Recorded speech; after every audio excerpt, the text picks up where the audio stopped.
All right. What's going on, y'all? It's Jay Myrex, all2s.com. Hope everybody's doing good out there. Definitely been a minute. I just wanted to tap in again, Producer Funktion number 3. Yeah, man. I hope everybody's doing well out there. Guess I'm gonna give some people some time to get in here, and we're gonna chop it up today, man. A lot's been going on, as most of you probably already know. It's a lot going on out here in the world, and we could get into all kind of conversations about everything that's going on, but I really just pray that everybody's is safe out there, everybody's doing well, everybody's healthy, everybody's provided for out there, and that everybody's keeping just a really positive attitude. Because I mean, it's easy to get real negative out here today. So that's my hope and prayer for all my viewers and subscribers and everybody that supports this channel. I hope that you guys are all doing well, that you guys are healthy and just have a positive outlook on life. Where's everybody from, by the way? I see people hopping into the at least viewing at least. So I mean, feel free to chat. I'm looking at the chat. Couple things I'm gonna talk about today, because I mean, my whole goal is to just provide another outlet, realistically, because there is so much other stuff to get concerned with out there in the world, because there's so many other topics that people are thinking about and talking about. I just want to provide another outlet, alternative conversation, still keeping it about the music production, the stuff that this channel's always been known for. And I want to thank everybody that has taken time to go pick up my latest project called THE. It's on my website, all2s.com. I released that in June, on June 15th, actually. And, I really appreciate everyone that went ahead and downloaded it. I have 3 versions of that project on my website. There's a free promo version that you can just pick up, free promo, or if you want to pick up a higher quality version, I have a WAV and MP3 version as well. So you can check that out on all2s.com when you get a chance. I appreciate everybody that's giving me feedback. The feedback's been real good on it. I've looked at the comments, the feedback, and the reviews on the site already. I really appreciate that, and I want to keep putting out music like that, just to inspire, not chasing the accolades of having the biggest selling indie release, but just really doing something that is inspiring, that provokes some thought and provokes some new ideas and thinking. Because I just feel like it's important that us on these channels, especially us on YouTube that are in this community, also just contribute to music culture more so, as opposed to just looking for ways to extract from the culture. Because it's easy to get into that these days, especially with the amount of conversation around what's wrong with the music industry, what's wrong with the money and all the other things that people concern themselves about as they're chasing music production as a profession. I think it's still important to have projects that are just more so about contributing to the culture. So that's just a project that I wanted to release. I had it scheduled to release years ago, actually, and for various reasons I didn't release it, but I just decided this year I wanted to release that as a first of more to come, man. So thank you all for supporting that, and if you haven't done so, make sure you go check it out, all2s.com. There'll be a link in the video description, or you can just go to www.all2s.com. I'll repeat that, www.all2s.com, and you can go pick that up. All right. So yeah, what's going on with y'all that are viewing, that's in the chat room? If you guys can't hear me well, please let me know in the chat room as well. If you don't hear me well, let me know so we can get this fixed. That's why we kind of pre-rolling. I'm waiting for a few more people to come in and start chatting a bit more so we can kind of understand where we at. But yeah, and if this is your first time viewing my channel or viewing my live stream, welcome. I appreciate y'all that have been supporting as repeat viewers. It's always fun to have conversations with the music producer community and just really engage in interesting conversations that help, that help us to think and, do a bit more. So yeah, where's everybody from, by the way? All those of you that are looking at the stream now, let me know where you're from, where you're tuning in from. Love to hear where everybody is around the world here. So Tink Twice, man, I see you in here. Do I still rock the Motif? Yeah, I still use the Motif. Actually, the interesting thing about it is maybe about over a year ago, I was at a point where I was like, you know what? I'm gonna retire the Motif. And when I say retire the Motif, people took that a certain way. People took it as, well, retire, he means he's gonna sell it, and he's gonna get rid of it and finally just be all software. And when I said retire, I really didn't mean that I was going to sell anything. It really meant that I was just going to move it out the way and just store it for when I needed it. Not so much having it as a part of my main production workflow at that time. And there was a while where I was using just a MIDI controller to work with my iPad setup primarily. I recently put the Motif back into the setup though, and the reason being is just because I started to have some different creative ideas that I wanted to try out, and the Motif just facilitated that. It just gave me another option to test out some of the ideas. I think my initial use of the Motif was as like a primary sound source.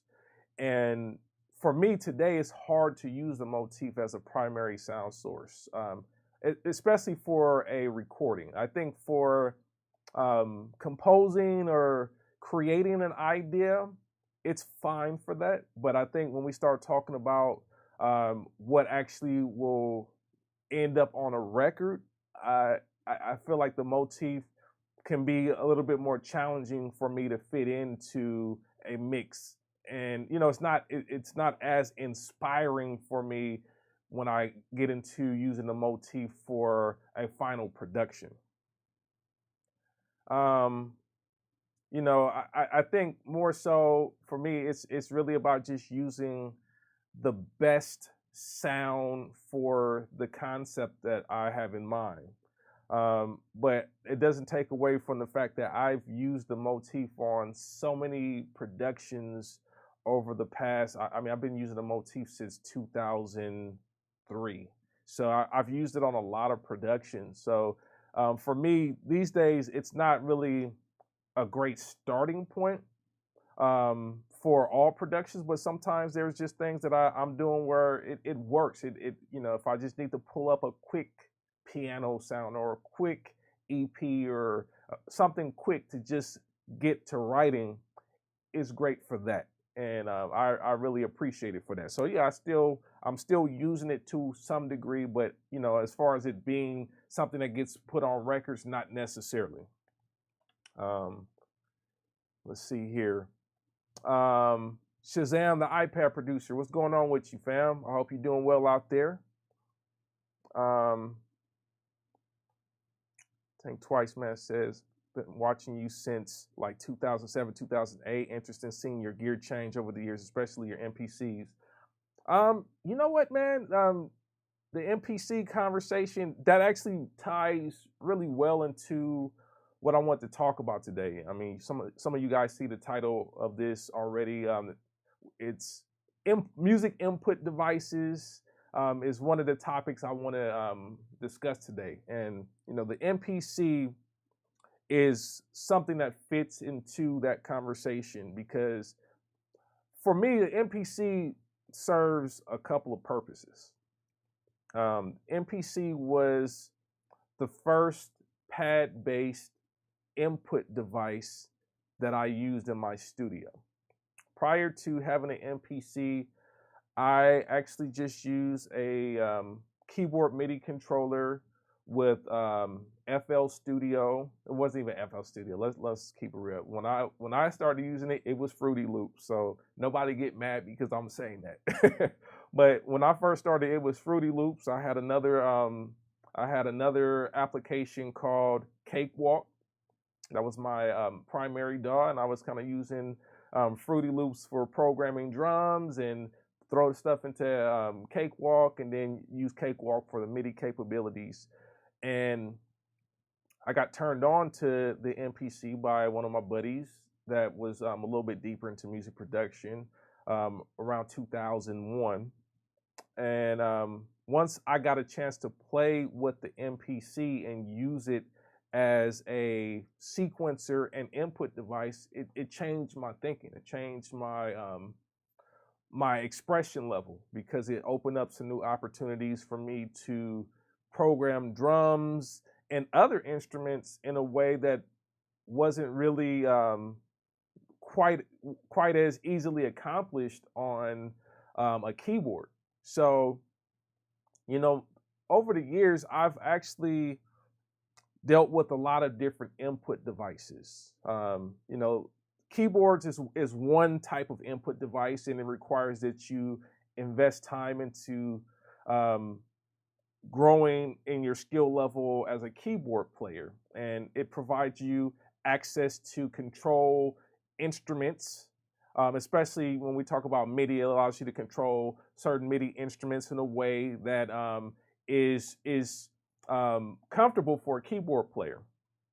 So because that was like one of the main input devices I was interested in, I started to invest over the years more and more into learning how to play a keyboard so that I could express myself, because that's really what these input devices are. They're means for us to express ourselves as musicians. So, you know, it's the keyboard is interesting because if you look at a lot of the software world and a lot of the hardware, you know, physical world as well, a lot of the instruments on the MIDI side are catering towards the keyboard input device. You know, especially you start looking at products like, you know, Contact or Omnisphere and other products that have more of the keyboard player in mind. The keyboard becomes the ideal input device for those types of instruments. Similarly with, you know, a lot of rack modules and whatnot, they are primarily developed with the keyboard player in mind. And I think it's easy to hit walls when you are starting to use instruments that are not naturally expressed on a keyboard.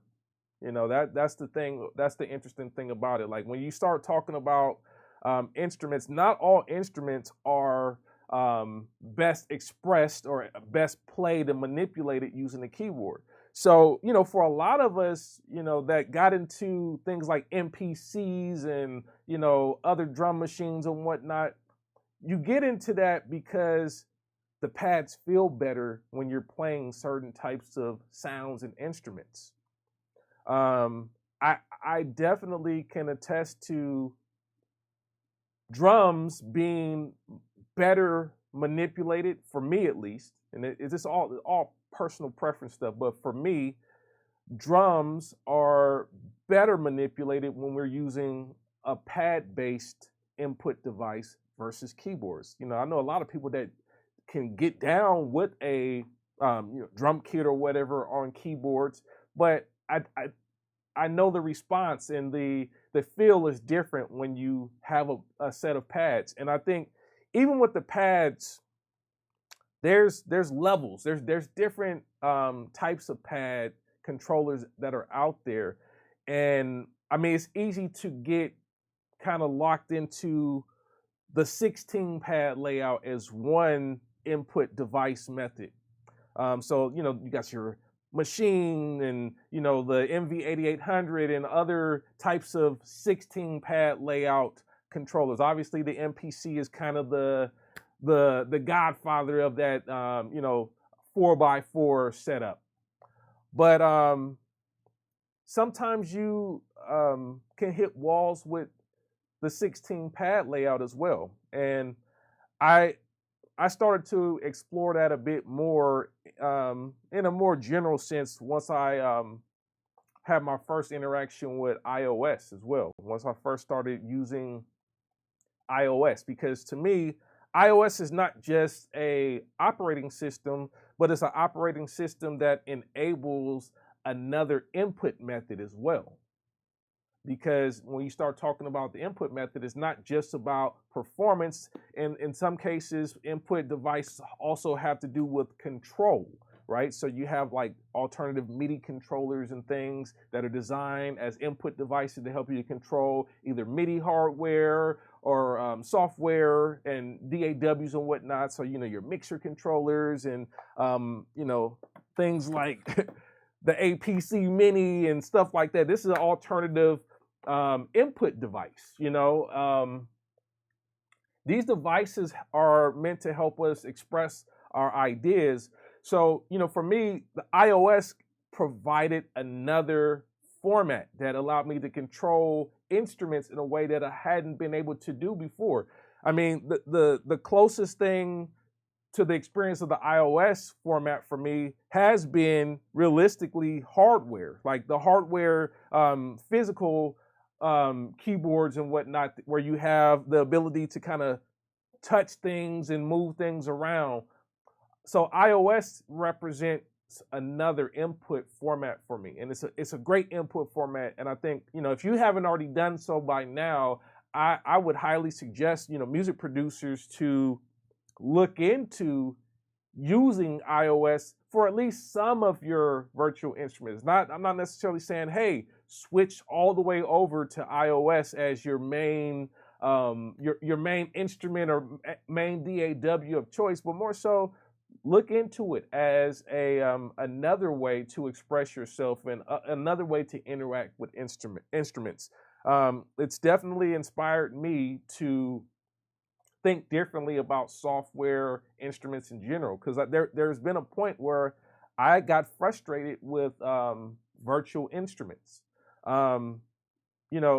I think virtual instruments for a lot of us are probably best controlled with a laptop. I think for at least I'll say for me, because I won't say that's the case for everybody. Some people are very much okay with using a mouse to control a software environment.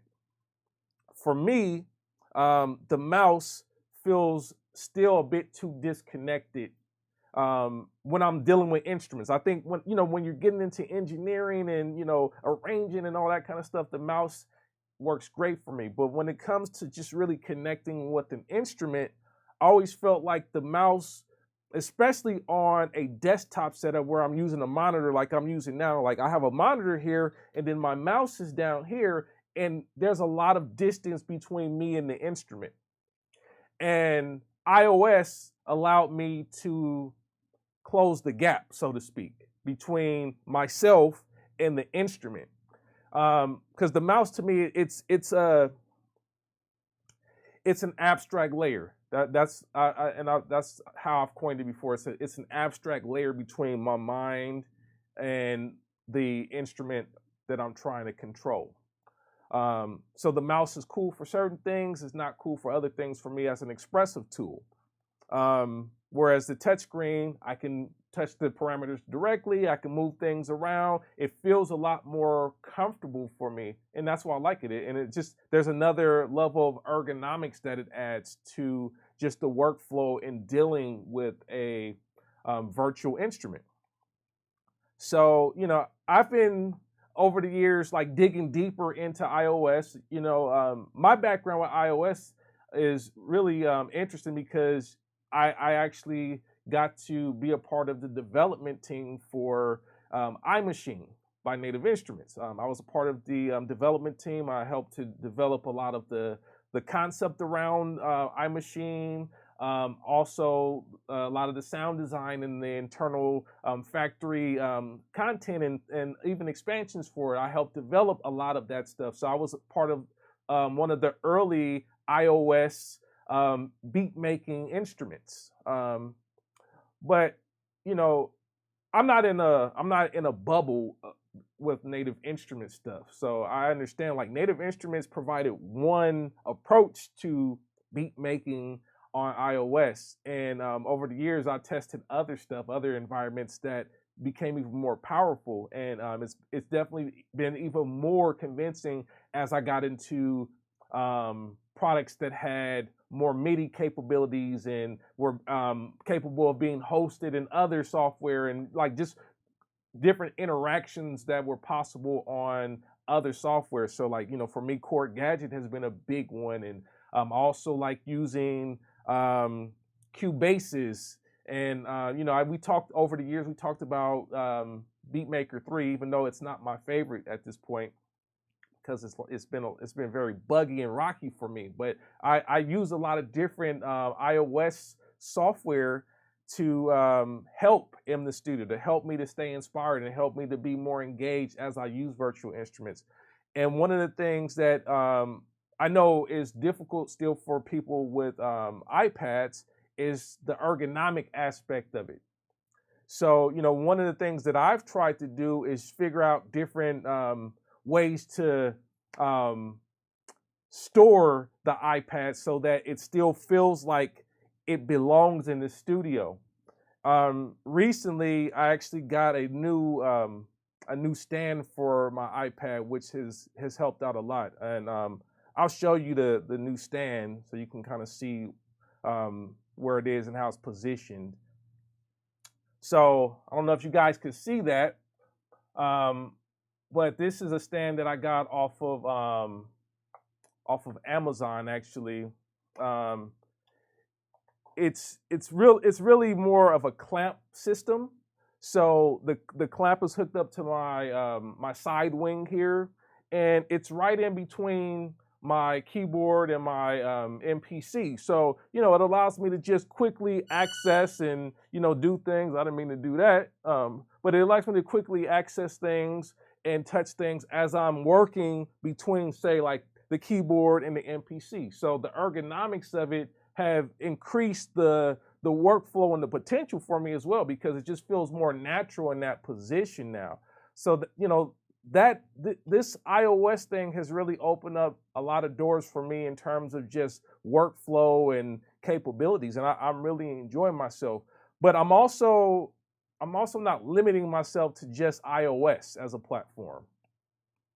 iOS is one platform, but at the same time, I understand that iOS is not ideal if you're if you like tapping out samples or tapping out drums with expression.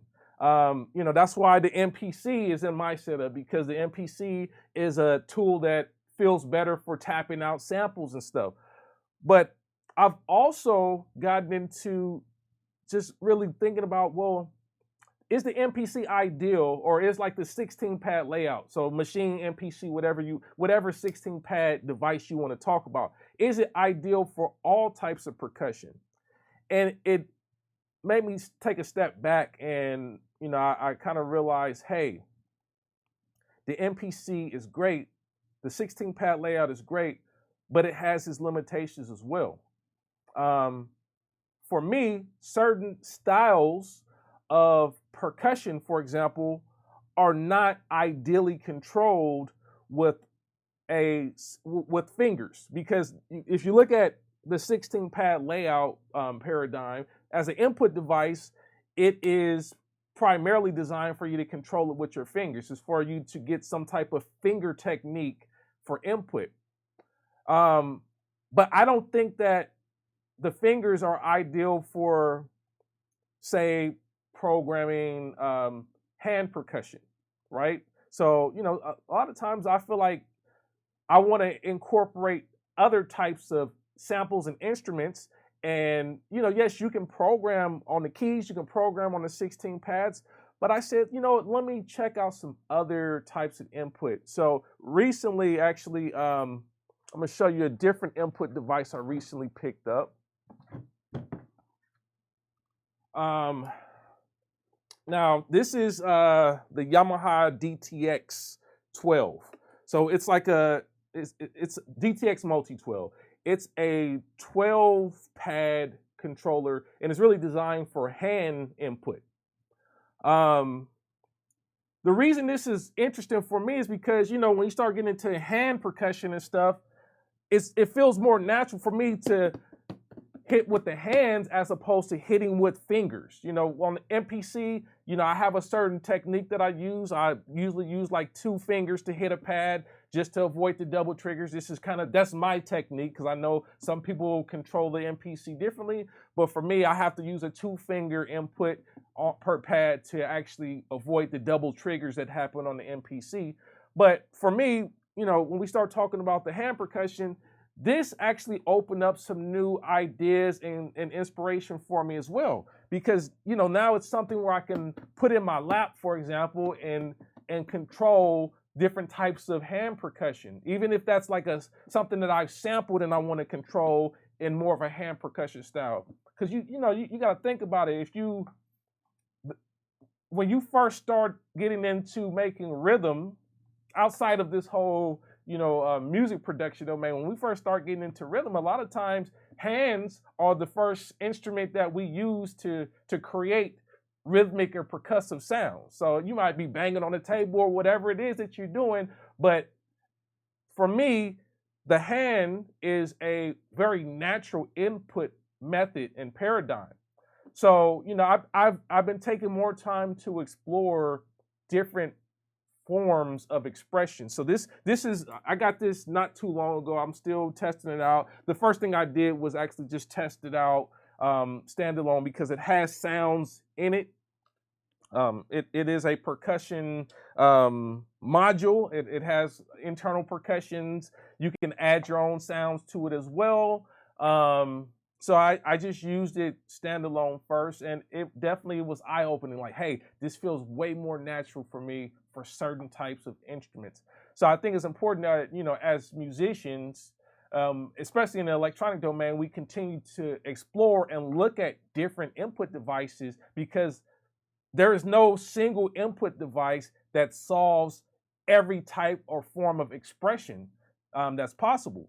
And I think, you know, that conversation around input devices has been around since the advent of electronic music, because there was conversation in the synthesizer domain at one point early on about whether or not a keyboard should be the primary input device that is used to control a synthesizer. Now, I mean, I think we kind of can conclude that the synthesizer world has been very much dominated by keyboards over the past, 50 years, 60 years, whatever. But I think, you still see a community of people that are looking for other input devices. That's why you have things like the beat step and the key step and things that allow you to input data and control it in a non-conventional way. Now for me, I haven't really gotten to a lot of step sequencing personally, because I still like to be very hands-on in terms of performance. I think all of my music still represents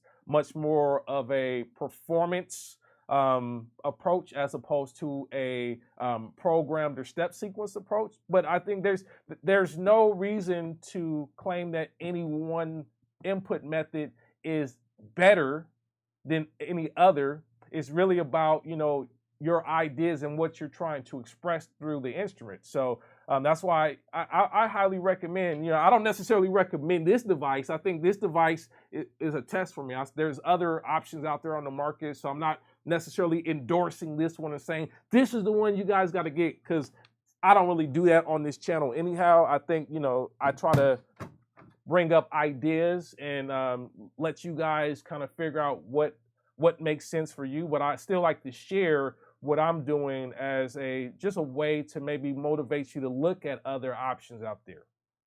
So that's kind of what I've been on, just kind of messing with these different input devices, getting the workflow together, getting getting my connectivity together in the studio so that I can just be expressive. And, when I sit down to create, I don't necessarily want to feel inhibited. Obviously, it's always going to be about creativity, but I think these input devices are still important. Even if your input device, if you can't afford to get hardware, that's fine. I mean, like I said, a mouse is still an input device as well. A trackpad is still an input device as well. And if that's what you have to use in order to express your musical ideas, it's fine. It's I don't have anything against the mouse or the trackball. I'm more of a trackball user personally, but I have no I'm not against that at all. And I think that kind of leads me to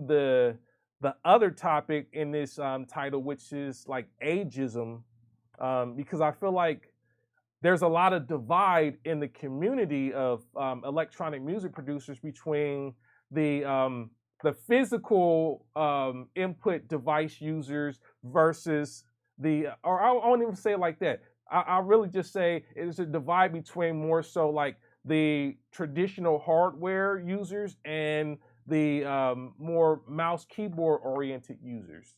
And I think that it's perpetuated a lot of ageism in the music community, because you got a lot of people kind of debating and arguing about what's relevant and what's not relevant as in terms of input devices, sequencers, and whatnot. And I feel like we don't need to limit ourselves on either side. I'm an older producer by today's producer standards. I'm well into my 30s. So the thing is, I'm considered an old head because I use older devices.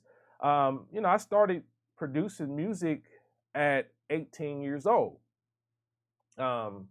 So I think today a lot of the younger producers today start much younger than that, because there's access. You don't have to save up thousands of dollars or have your parents have take the burden of investing thousands of dollars for you to become active as a music producer. Today, if you're 10 years old and you have a computer, laptop, iPad, anything, you can download some software and start being a music producer. So, I think that's a big divide in terms of just access alone. Like there's people that just become masters of the keyboard and mouse because that's what they have. That's what they have access to, and they've used it longer. They've spent more time working on music with, say, a mouse or a trackpad and a keyboard versus using a drum machine or a MIDI controller, things of that nature. But I think we all have to be open-minded to understand that there are certain things that are just more realistic to express using certain devices. I can attest to the keyboard, or I should say the mouse more so, being much more capable when we start getting into using certain types of software synthesizers. The reason I say that is because although like most of your sample-based instruments, especially on the software side, are designed to interact with a keyboard, there are some aspects of the keyboard that still don't allow you to fully control, say, like a string patch or a guitar patch from the keyboard in the most realistic sounding way. And I think for a lot of us that use software instruments, we're looking for realism. I think that's a big part of it. I think none of us are necessarily going to software instruments to sound more fake. You're actually trying to get access to something that gives you a bit more realism at a more affordable and economically viable price. That's really what it is. You use contact instruments and you get the big string orchestral libraries and big, cinematic stuff or whatever, because it allows you to get access to something that would normally cost you thousands of dollars for maybe hundreds of dollars. You know, if you wanted to do a full session with an orchestra, it costs you a lot of money, a lot of personnel, it's a lot of work to, you know, arrange that and make sure that you got the, you know, the right studio to capture the right sound and all that stuff. So the software gives us access to things that would normally be price prohibitive for an electronic musician to get access to. But we're still looking for realism. And I think in some cases, the way that these software instruments are programmed, they still invite us to use the mouse to correct or modify the performance in a piano roll so that it sounds as natural as possible. Because sometimes the keyboard invites you to control and play things in a way that even though you might have felt like, yeah, I played that good, it doesn't translate to how the instrument is actually programmed to trigger the samples. You know, a lot of that has to do with things like envelopes and velocity sensitivity and other things that are not naturally controlled from the keyboard for that particular instrument. You know, because like you playing strings, you don't, the way you control your volume or dynamics on, say, a string instrument is different on the actual string instrument than it is on your keyboard. So you're finding yourself always having to adjust somehow your playing technique when you get a new software instrument. So a lot of times the best way to reconcile that becomes doing some type of MIDI editing using your mouse. And that's what I'm saying. Like, it doesn't matter, you know, what age you are, when you started, and, you know, like how talented you are on the keys or whatever it is. At the end of the day, it's still about using the best input device that helps you to express your idea. And in some cases, we have to admit, like, yes, this keyboard is not ideal for controlling or creating a guitar line. This keyboard is not ideal for controlling certain types of other instruments. There's a lot of instruments that I feel like have more ideal input methods. So, you know, this ageism thing in especially in hip hop is kind of interesting because, you know, I've been looking at, you know, a lot of the debates and arguments online and whatnot about, you know, MPC producers versus, you know, FL and Ableton producers, and I think it's a lot of nonsense, to be honest. I think you know, there was at one point a sense of elitism in the hardware producer domain. I think when we're seeing the transition between, you know, going from being more physical hardware centric to being, you know, leaning more towards the software, that during that transition, you did see a lot of elitism, especially coming from the hardware side. You know, people still thought, well, only real producers use the hardware, and if you don't have the hardware, then you're not a real producer.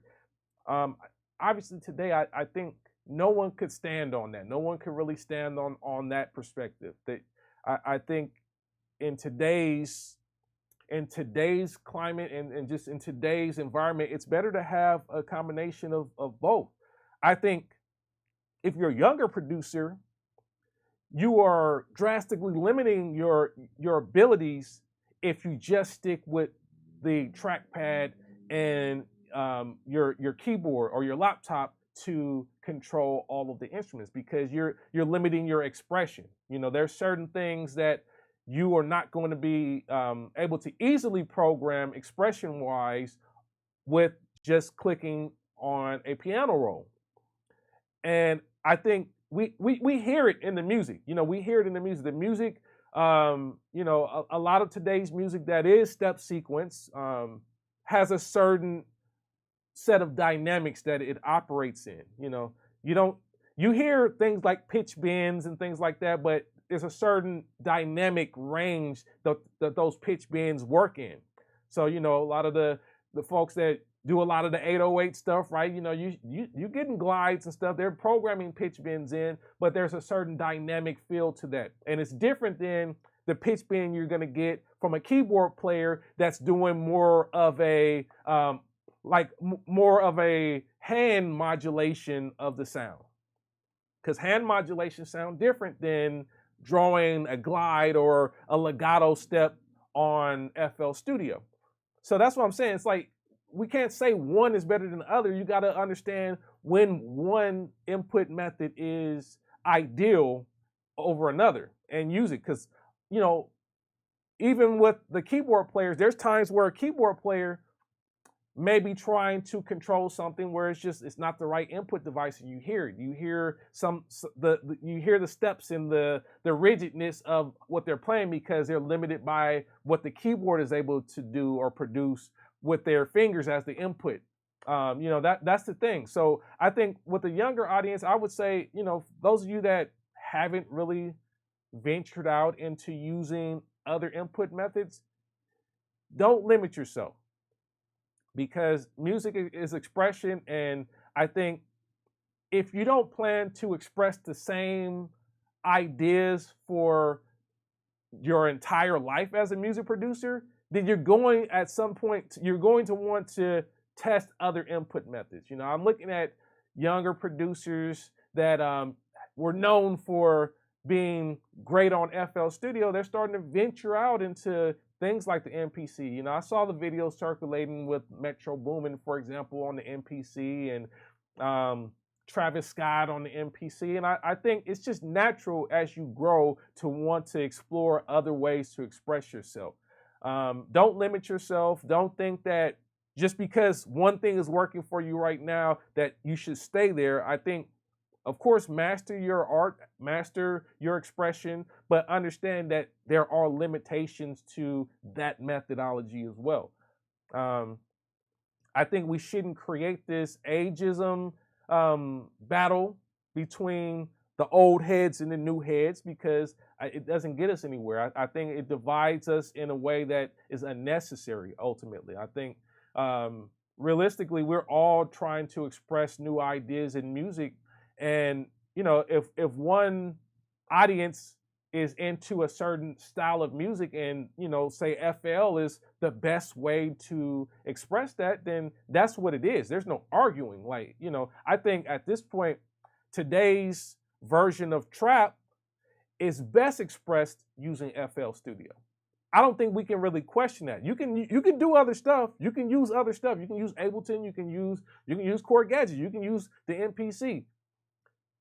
Today's form of trap, because I have to caveat that today's form of trap is best expressed on FL, because FL is pretty much what has created or helped to influence that sound and the modern version or incarnation of it.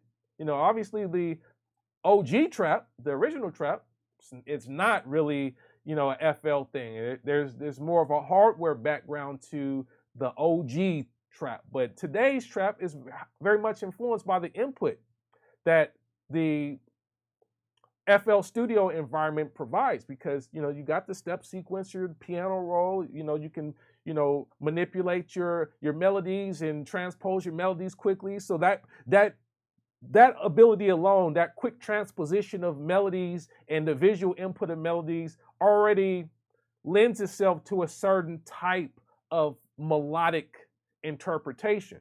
It already invites different types of modulations and quick key changes and things that would not necessarily be natural for a keyboard player, but it creates the sound of the genre. So different input devices can influence different genres. With the old school boom bap hip hop, a lot of the pad-based input influenced the technique and the sound. You know, you're using the SP1200 that doesn't have this velocity sensitivity and all that stuff, and it doesn't have all of these you know, different manipulation abilities that a keyboard has. It produces a certain type of style of playing and input. You know, especially when you start getting into like programming bass lines and things on something like an SP1200, it has a certain approach that it lends itself to based upon the input device. So I think these different input devices that will come throughout time should not divide us as a community, it's just a new input device. So if people are making music that they like with that input device, let them run with it. Let them keep going. But I think to scoff at one or try to prioritize one over the other in general is a mistake. I think that's a big mistake. I think in the community, the old heads like me and people that are older shouldn't be like, yeah, your FL Studio is trash, because it that's not the real way. And on the other side, we shouldn't have young heads talking about, man, you old heads, you guys still use those outdated prehistoric devices, and that's not relevant. Like it's not about that at all. Let's be real. If we open up this conversation to go beyond beat-centric music, then the MPC and FL Studio may not be as as prominent. I listen to a lot of jazz music, old and new jazz music, and I on that scene, I don't see a lot of push. I don't see a lot of MPC. I don't see a lot of FL. I don't see a lot of any of these things that we are claiming within the electronic music domain as being the best way. Genre has a lot to do with what is acceptable. I'll enjoy listening to a great jazz drummer. I love folks like Ronald Bruner Jr. and Yusef Days, and there's a lot of dope jazz drummers out there. Jazz drummers that grew up listening to hip hop, so they get a different swing. They understand the hip hop element, the hip hop style of production, because a lot of those guys are my age and a little older, grew up listening to hip hop, but they are also jazz drummers. So the MPCs and the FLs and all that stuff are irrelevant for that particular style of music. So that's why it's just really important for us to have context and make sure that we understand the choice of input device is really dependent on genre and the expression or expressivity that is expected within that genre. That's all it is. It's genre and the expressivity that's expected within that genre, because certain genres have certain levels of expression that are expected, and I think if you don't get that level of expression, then it feels like it's falling flat. So for an old head that might be using, say, like a Motif or something, trying to create trap today, there's certain expression that you can't get from just using a Motif that would allow you to make a modern trap sound. And I think if you don't acknowledge that, then your expression may be lacking, or you may not meet the level of expression that is expected for that audience. So yeah, big rant. But I appreciate you guys listening. I'm gonna get into this chat room, but I think I didn't want to just turn this into simply me responding to a whole bunch of questions at first. I think format wise with these functions, I still like to have some type of topic to talk about before I get into the chat room and start to engage with that. So I appreciate y'all that listen. I appreciate all y'all that tuned in. If this is your first time tuning in to the Producer Function, welcome. Appreciate y'all. Let's get it in, man. I'm gonna be on here for a minute so we can chop it up. If you guys got questions, you want to talk about other stuff, I don't want to just harp on the stuff that I brought to the table. It's all a dialogue, and I invite everybody else's ideas and opinions. So feel free to chime in the chat room. Feel free to let me know what you're thinking about, what you've been pondering, what you've been exploring. If you got questions for me, feel free as well. Yes. Let's see here. I'm gonna go back a little bit earlier on in the chat just to kind of catch up to see if I see anything interesting that's relevant to the conversation first.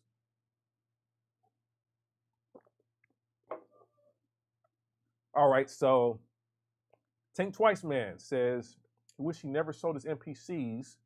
He's had the 2000, the 2000 XL, the 3000, the 2500, the 1000, the S950. Don't have any of them anymore. Oh boy, that's sad to me. No, I've been there before. I know the feeling. I made a video some years back, like around 2008. It's called The Attic.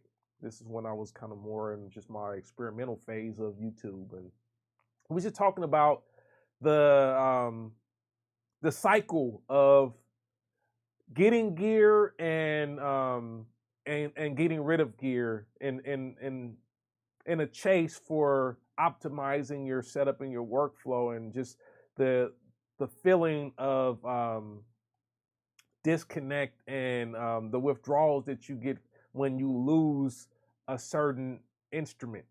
That's the addict on my it's called the MPC addict. It's an old video. You'll laugh at it now. It's super goofy, but I've been there, and I think in later videos I've talked about this. I don't think it's smart to always sell an instrument that has worked for you in the past just in chase of something new. I think if you have the means to keep your instruments, you should. I think it's good to treat instruments as tools as opposed to making instruments mutual exclusive in your studio, because it doesn't work like that. These are all tools, especially when they provide alternative input device or input methods, and they have different sonic characteristics and that kind of thing. I think they're all valid.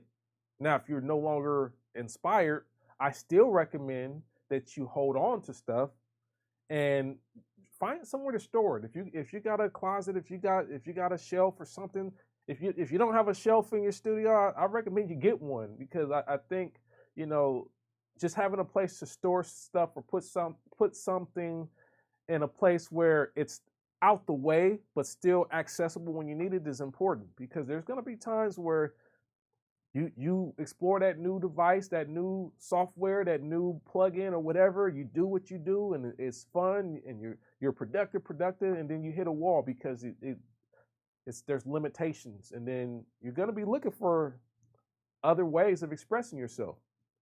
And sometimes the best way is to get back onto something that you already have some familiarity with, but maybe now you can approach it with a new perspective. I think that was a big thing for me with the Machine, because when I got Machine, I had Machine and the MPC 2500 at the same time when I first got it, and comparatively, because I started at Machine 1.1, Machine 1.1 was very limited. It was limited to a point where it wasn't really usable for me in the approach and the method that I used to produce music. So it was lacking like things like accounting, and it was lacking, you know, the sample chopping and editing stuff that I enjoyed on other devices, and the MIDI implementation was very minimal. It was missing a lot of stuff. So, you know, I when I first got the Machine, I had it for a couple months and sold it. Later, though, I got it again because I started working at Native Instruments, and that forced me to learn the device and really dig in.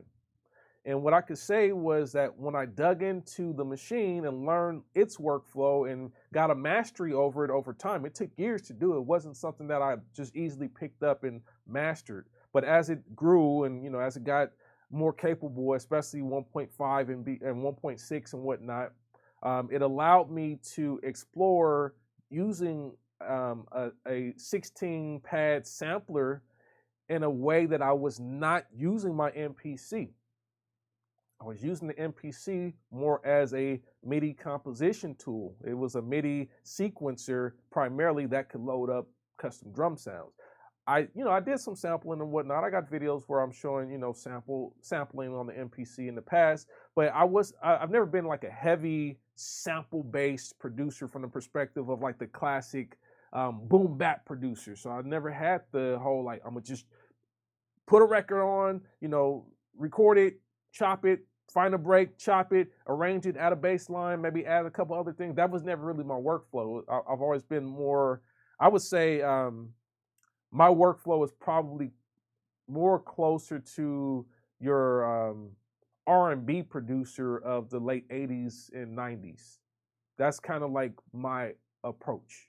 I don't necessarily make late 80s, early 90s R&B music, but I think just the technological approach was always from that perspective. So, the machine opened up a lot of different capabilities and just ideas for me. So then after using the machine for about 5-6 years, I got interested in using MPCs again because I had a different perspective.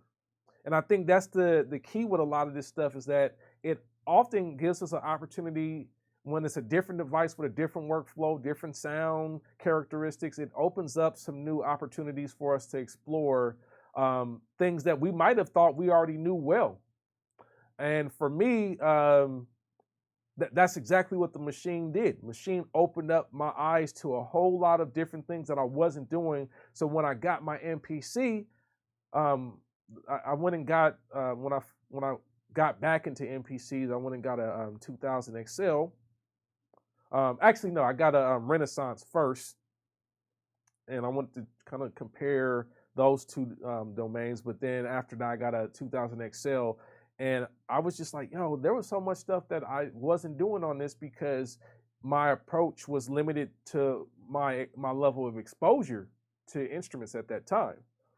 So that's why I think it's very important for music producers to expose themselves to different input devices and different types of instruments so that you can open your mind and expand even how you use the thing that you think you know very well right now. Because I guarantee you, after some time, take a producer like Metro Boomin that's now getting into the MPC, when he spends more time on that and starts to get some level of mastery and understanding on that, he might go back to FL. And at that point, his mind will be so much more broadened in terms of how he approaches music that you may get a new genre from him just because he understands the world of music differently because of the exposure. So I think it's really important. I think it's important that we don't get rid of our devices and our instruments.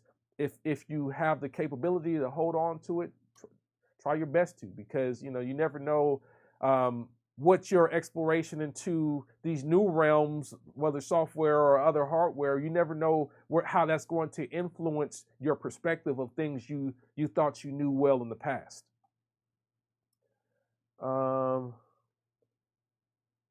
Let's see here. Jared's Boy Music, what's going on? I appreciate you stopping by. Appreciate you. Think Twice, man, asked, am I still using the machine? Yeah, I still use the machine. It just depends on what I'm working on. I feel like the machine is a great device for me when I want to try some experimental stuff. When I want to get into a production environment that allows me to quickly bounce ideas between a groovebox and a DAW. So I don't necessarily start all of my production on a machine. Sometimes I use the machine deeper into like the recording process. Like when I've got an idea now and I'm trying to manipulate the sounds within a recording session, sometimes the machine is a better device for me to use within the DAW environment, especially. The project that I just released on my website uses a lot of machine. I would say at least 60% of the production on that project on my website is machine. So, if you haven't checked out my latest project, it's called The Human Experiment, or THE, and you can get it on ultrawest.com right now. I have a promo version you can download for free, and I have 2 paid versions, one WAV version and one MP3 if you want to check it out. It also, if you get any of the paid version, it helps to support this channel. So I really appreciate it if you want to get a paid version of it. But if you don't, it's all good too. I really just would love to just share the music with you. So that's why I have a promo version that you can download for free. But anyhow, that project is very much using the machine, and it's using the machine in various ways. I use the machine for You know, for input, I use the machine for effects processing. I use machine, oftentimes I'll use machine for sample replacement as well. So if I got a production, even if I started on hardware and say I want to change some sounds out, I'll use the machine to do sample replacement or to layer sounds using the drum synthesizer and machine. You know, machine just gives me a different set of possibilities that I don't get on, say, the MPC 4000. My MPC 4000 doesn't have a drum synth, so I can't create a drum sound from scratch using the MPC without recording samples. Sometimes I'll use the drum synth to create sounds that I'll throw into the MPC, do some additional processing, and then come back into, you know, something else. I got machine sounds that I've created that I put into Chord Gadgets. So it's a tool. It's not, see, that's why I think it's important we have these conversations, because instead of looking at this stuff as like my sole instrument that I use to make everything, it's a tool that you use, and when you find the things that it does unique that give you an advantage, whether creatively, sonically, or whatever else, you use it, and you use it when it's appropriate. And that's how I approach all of this stuff. I use stuff when it's appropriate. Everything in my studio doesn't have to be connected at the same time. I don't have to be able to use everything at once. You know, I have a Mofo X4 keyboard, for example. It is currently not hooked up at all. It's currently put to the side because I'm not using it right now, because it's not something that I'm drawing. I'm not drawing sounds from right now, but I know if I need certain things out of that instrument, I will plug it up, I will set it up, especially for a recording session where I know this is the right sound. Like, you know, these are the sounds that it does best. I'm going to use it for a session. Then I'll plug it up and have a session with it. So that's my approach to using equipment. It's not so much like, man, I made it all here, because I think that a lot of that one device, one man approach is very much it's a hip hop mindset. And you know, I consider myself of the hip hop community. Hip hop is what brought me into music production. I'm not limited to hip hop. So I think today I would more so say I'm an electronic music producer. But I think a lot of the one man, one device mentality comes from hip hop production. And for me now, I don't have that mindset. I don't subscribe to one man, one device. I think they're tools. And I think as we learn how to manipulate different tools and use the features that they allow us within the production environment, you start to, you can become a bit more selective. Like, I'm gonna use this drum machine on this because it's got this tonality or this type of groove or this type of, you know, capabilities. So you start to think that way. And that's where I am with it. So I'll always use things when they're appropriate, as opposed to just limiting myself to, I do everything with this one thing. Let's see, where we at in here? CC Funk, what's going on? DBG115, what's going on, man? Appreciate you hanging out. High Tech 909, what's going on with you? He said the Motif been on his mind lately. You know, if you can check out one for a good price, it still can be useful, especially if you are not one that's reliant solely on presets. I think if you just go for the presets, then you're looking at the Motif as a device that allows you to tap into a certain era of production. Because I mean, the Motif was very popular for hip hop and R&B. So if you're a preset person, then it's just like, yeah, get the Motif to tap into, you know, that 2002 to 2007, maybe. You know, I think by 2007, like the Motif was kind of like already out in terms of like what was happening on the radio. You know, because when we say out, let's be real. Any sound can be used. It's about context, right? So when I'm speaking in general about something, and I'm talking about it from the perspective of what was commonly used in production at that period of time. So maybe by about 2007, it was pretty much all the way out. I think by 2005 5, 6, it was being used still, but it was still phasing its way out because a lot more people were getting into Logic and other software solutions at that time. So I think if you're a preset person, yeah, you get the Motif for that era of sound. But if you're willing to look at the other functionality and features that the Motif has, then you might find like one of the big things that people didn't use the Motif for a lot was the sampler. And there's a sampler in there, and nobody really talks about it because it's not an MPC and it's not an ASR10 and it's not, name your favorite classic sampler. It's not that. But the Motif has a sampler. It is a sampler that has a resampling engine. So you can resample down to like 22.1. And you can get some lo-fi textures out of it. Nobody talks about that because it's just not something that people commonly got into. But I think if you start to use the Motif outside of the accepted format that people use it for, you'll find some different things that you'll be like, okay, well, dang, I didn't realize I could use it that way. And you may come up on something creative using the Motif today that may inspire people. So I would never tell you not to get something old like a Motif just because the presets are dated. Especially if you get into sound design, you'll realize like the Motif has a ton of interesting effects internally as well that can be used as sound design tools for manipulating sounds and creating new sounds. So I think, it's really about the operator at the end of the day and how creative you are with the tools, not so much the age of the tools or how relevant the tools are. Because we tend to throw out this whole relevant term a lot, but relevance really, if radio and billboards and record sales determines relevance, then yeah, we can say it's not relevant from that perspective.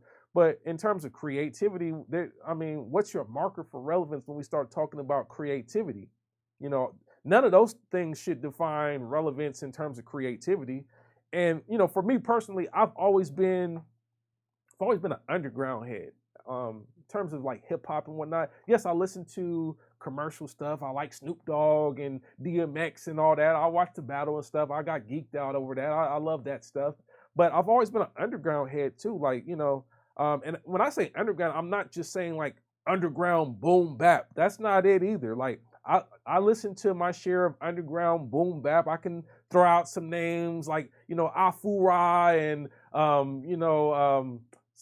there's a lot of other underground Dilated Peoples and stuff like that I really liked when I was younger. Mad Lib, obviously, Stone's Throw stuff. Obviously, I'm that type of guy. Like, Yesterday's New Quintet, though, is another thing that I like. Underground.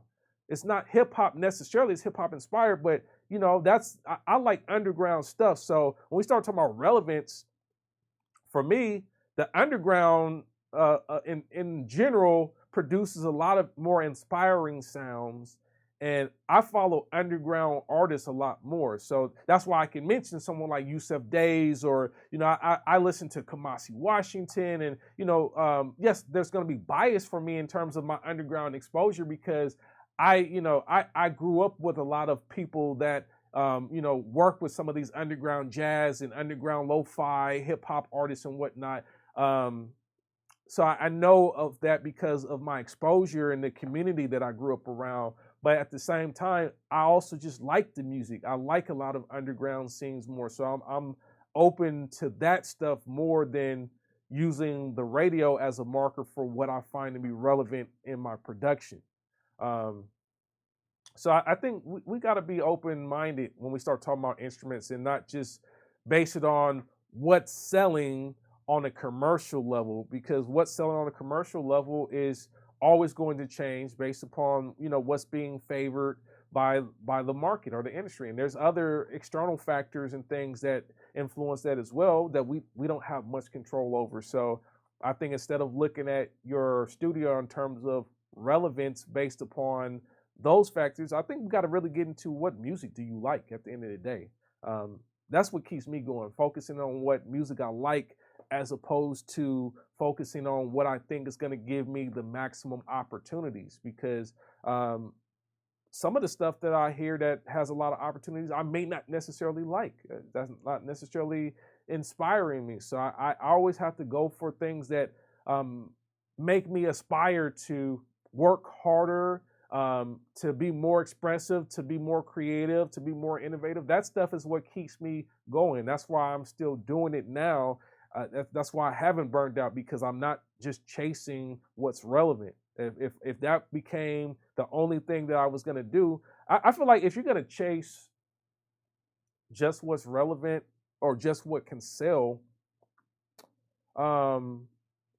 music is probably not the best place to do that, because it's still very difficult to get an opportunity even if you have the sound that is relevant, because a lot of the music opportunities have to do with other externalities, like who do you know?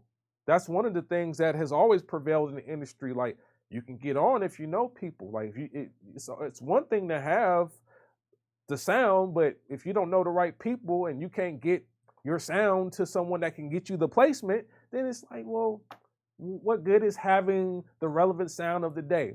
And if you're gonna do the modern e-commerce approach and say, okay, I got my BeatStars or my Airbid, and I'm selling my beats, or I got my ClickFunnels, or whatever you're doing that is enabling your e-commerce, right? If you're gonna do that, I mean, relevance is very much playing on what people are searching for, what people have exposure to. So if that's your goal, is to chase it from that perspective, then you're always going to be chasing what other people like. That's the reality of it. You're always chasing what other people like, as opposed to chasing your ideas and what you're trying to express through your music. And I think I hope that more of us get to that place where that's what it's about. It's just about chasing your ideas and what you're trying to communicate and express, as opposed to chasing what other people like. Because that's what relevance really means, if we want to be objective about it. When people say relevant, we're saying, what do most people that are looking for music like right now? And if that's what it is, then yeah, you can chase that, and you can just use what everybody else is using to make the most relevant sounds. And I think if you're looking at music in terms of it being a means for you to make money, then sure, I get that. But like I said, if you're going to focus on what people are buying right now, there's other things out there that have much greater margins and much greater demand outside of music that you could probably focus on selling, that will make you more money. If it's just about money, right? Real estate probably is better than music in terms of the overall value of the asset, the long-term value, the margins that are possible. You're not dealing with, a couple thousands of dollars usually, unless you're talking about, a very specific type of vehicle, like a tax lien certificate, or, that sort of thing. Otherwise, I mean, if you're buying, flipping, and selling homes, you're talking about tens of thousands of dollars, if not hundreds of thousands of dollars, depending on the size of the home. So if it's just about money, it's like, I understand our exposure to stuff influences what we believe to be experience, or our exposure to stuff kind of influences what we perceive to be good opportunities. But there's much better opportunities for making money outside of music. And that's why you see, like, when people get older in the music game, they get into other stuff because they find, like, oh, having a retail store, or getting into real estate, or getting into, some other form of business is more profitable for them. So then they get into that, and the music becomes like a back burner thing, right? So that's why I feel like if you're gonna just chase what's relevant for money, you can do that in other industries and make much more money now. Like, I think, especially if you are not one that wants to use your brand, your personal cachet, and your appearance and other elements that may influence how much somebody likes your music, you may want to, consider other areas where your personal look don't affect your ability to sell. Your personal image may not influence your ability to sell the product. Obviously, you build a big brand, you can sell a lot of stuff on, pretty much anything, but it's just like, I think when we start talking about creativity, to limit yourself to only using what other people like is strange at best to me. It's strange. And I think it's a very limiting mindset to have. I know I talked a lot about that right now. It was a rant, but that sometimes I do that. I appreciate y'all. And if you were looking at this and you haven't hit the like button, please hit the like button. If you want this stuff to continue, show me. Make sure that you like this. Subscribe to the channel if you haven't subscribed to the channel. I want to keep this going. I want to keep engaging with the producer community.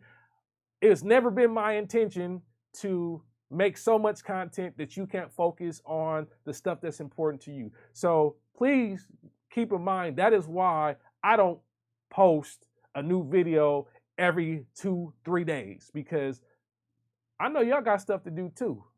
I mean, I got a job, I got responsibilities, I'm married, I have a house, I got family I got to take care of. I'm a real person. So for me, it's never been my intention to make so much content, hours of content, that you never get to do the stuff that you really love to do because you're so inundated with trying to keep up on everybody's content.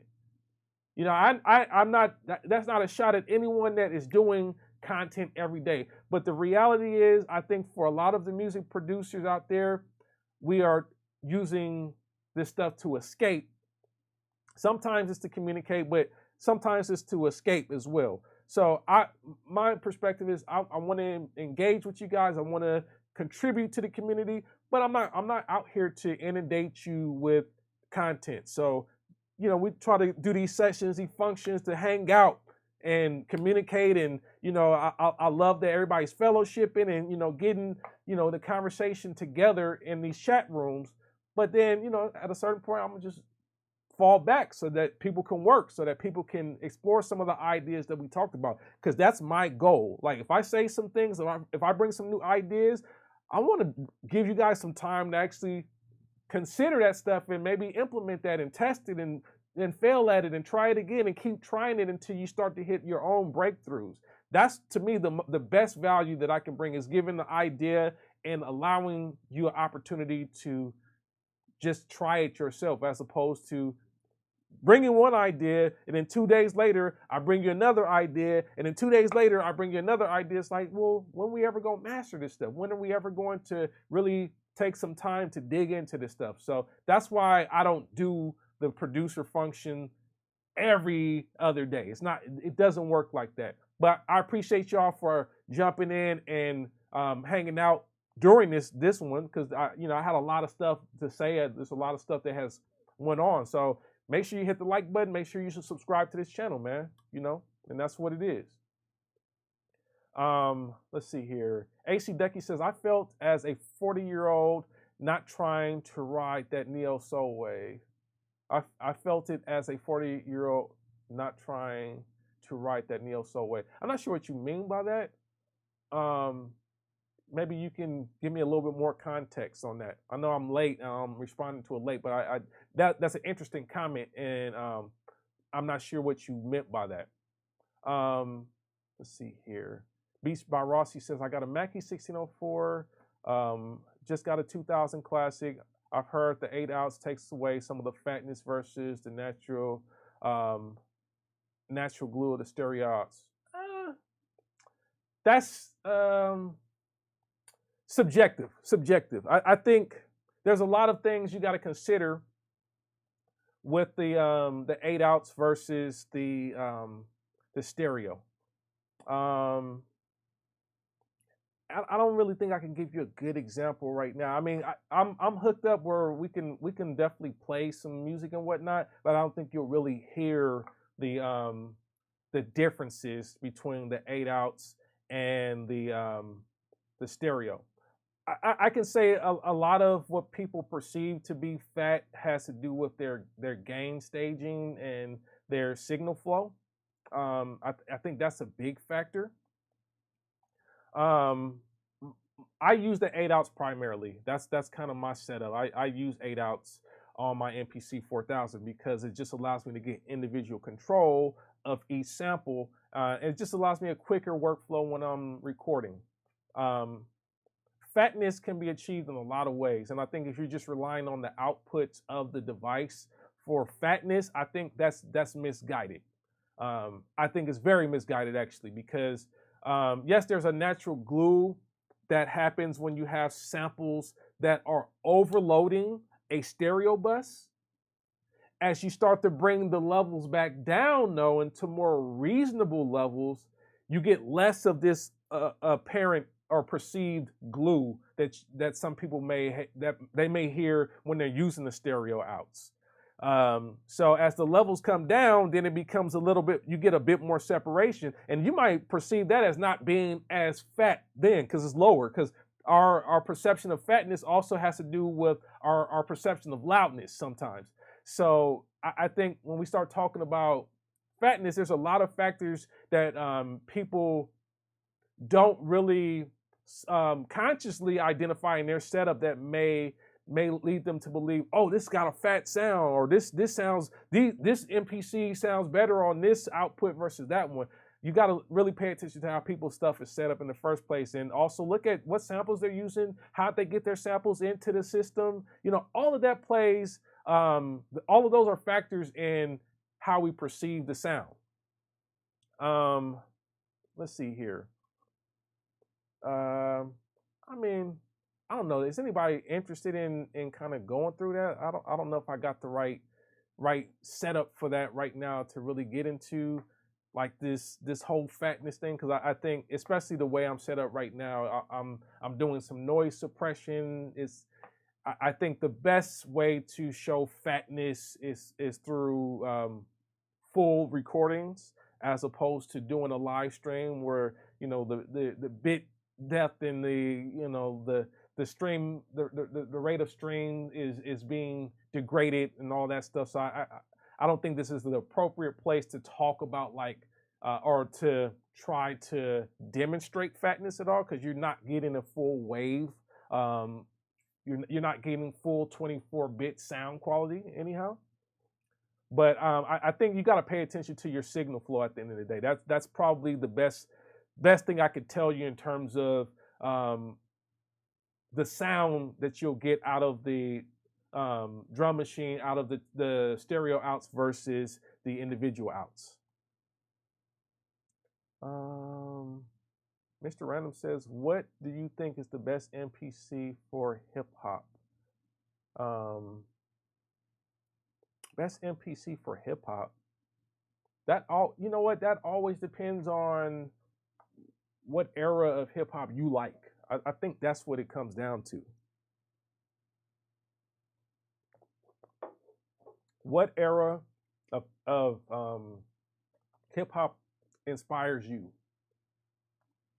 Because if we just talk about features and functionality, probably the current MPCs, like the Live and the X, are perfect for hip hop today, because those devices have been made with hip hop being one of the main genres that has influenced the product design.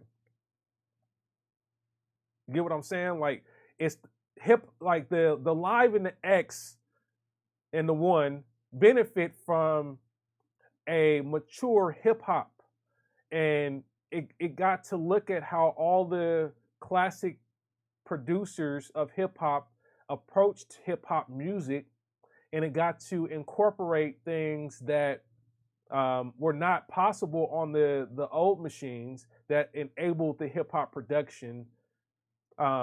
It factors all those things in and adds a lot of things that would be more of a convenience for a hip hop producer today.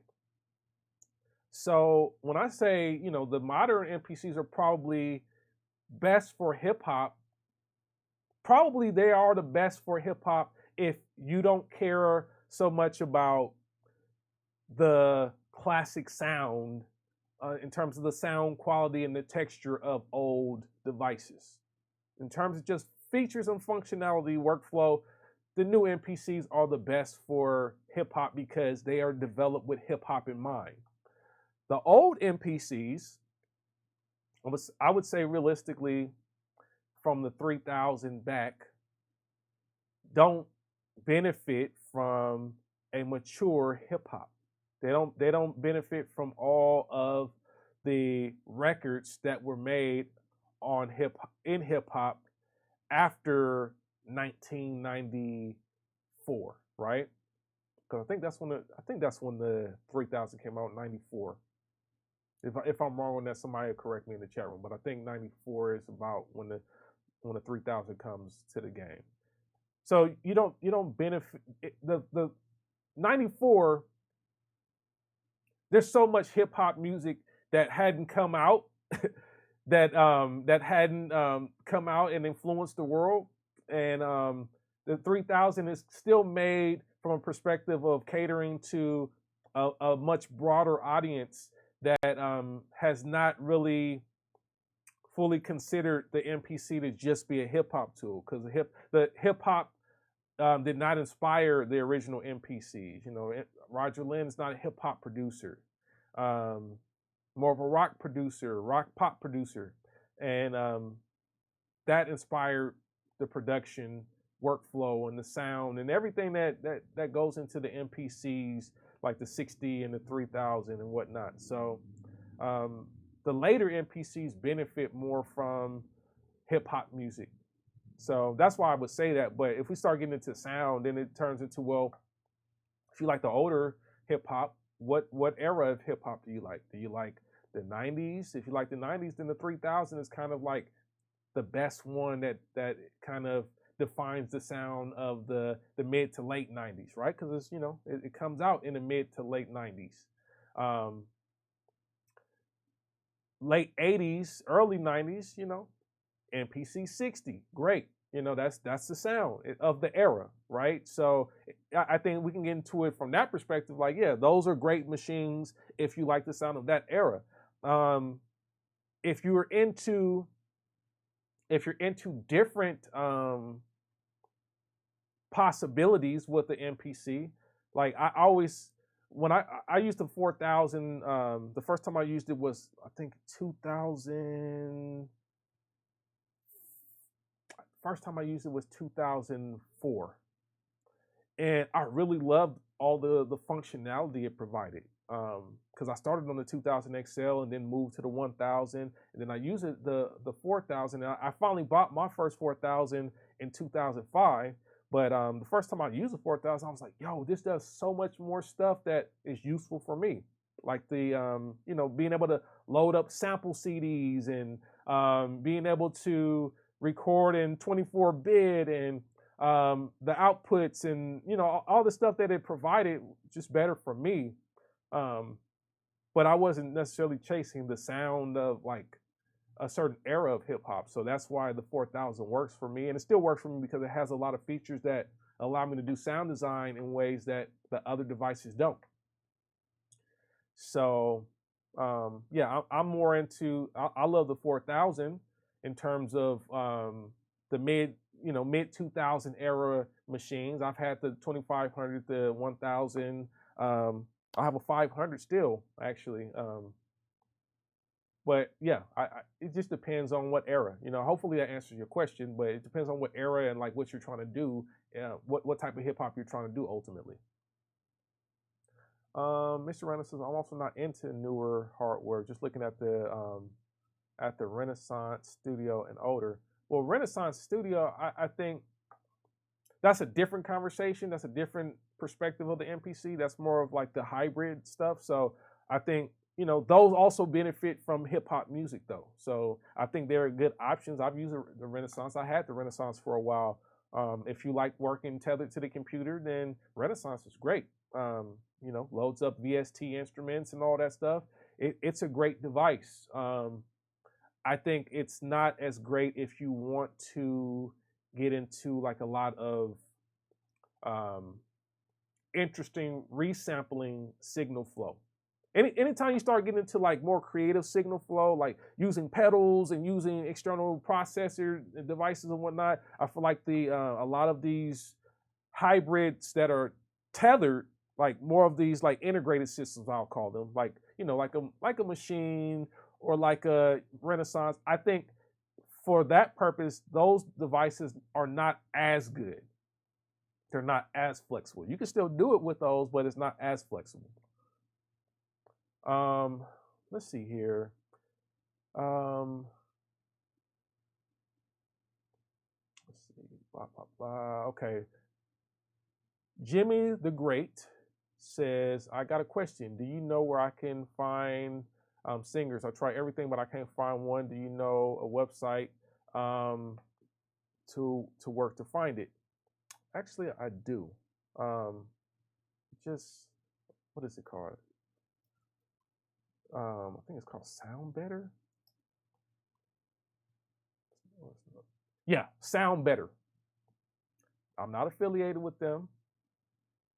But Sound Better, I'm gonna put a link in the chat here.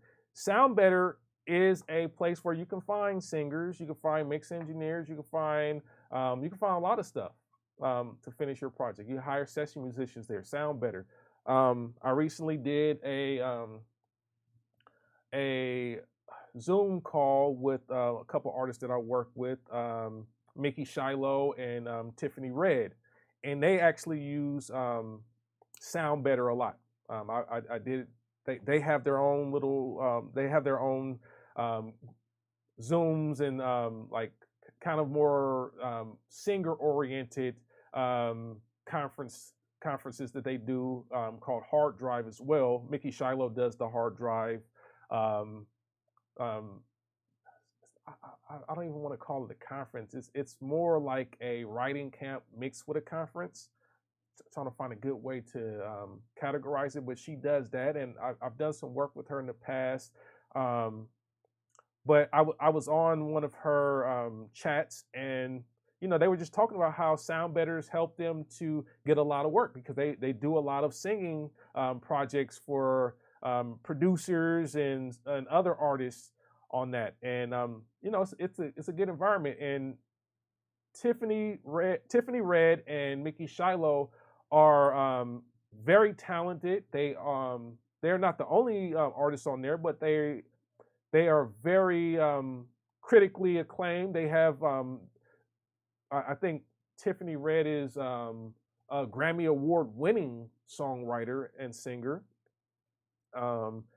And Mickey Shiloh has her a list of a laundry list of credits on major artists, like, and I think she's written for Janet Jackson, if I'm not mistaken, and others. So you got some really talented, highly qualified folks on there. So I would check out Sound Better.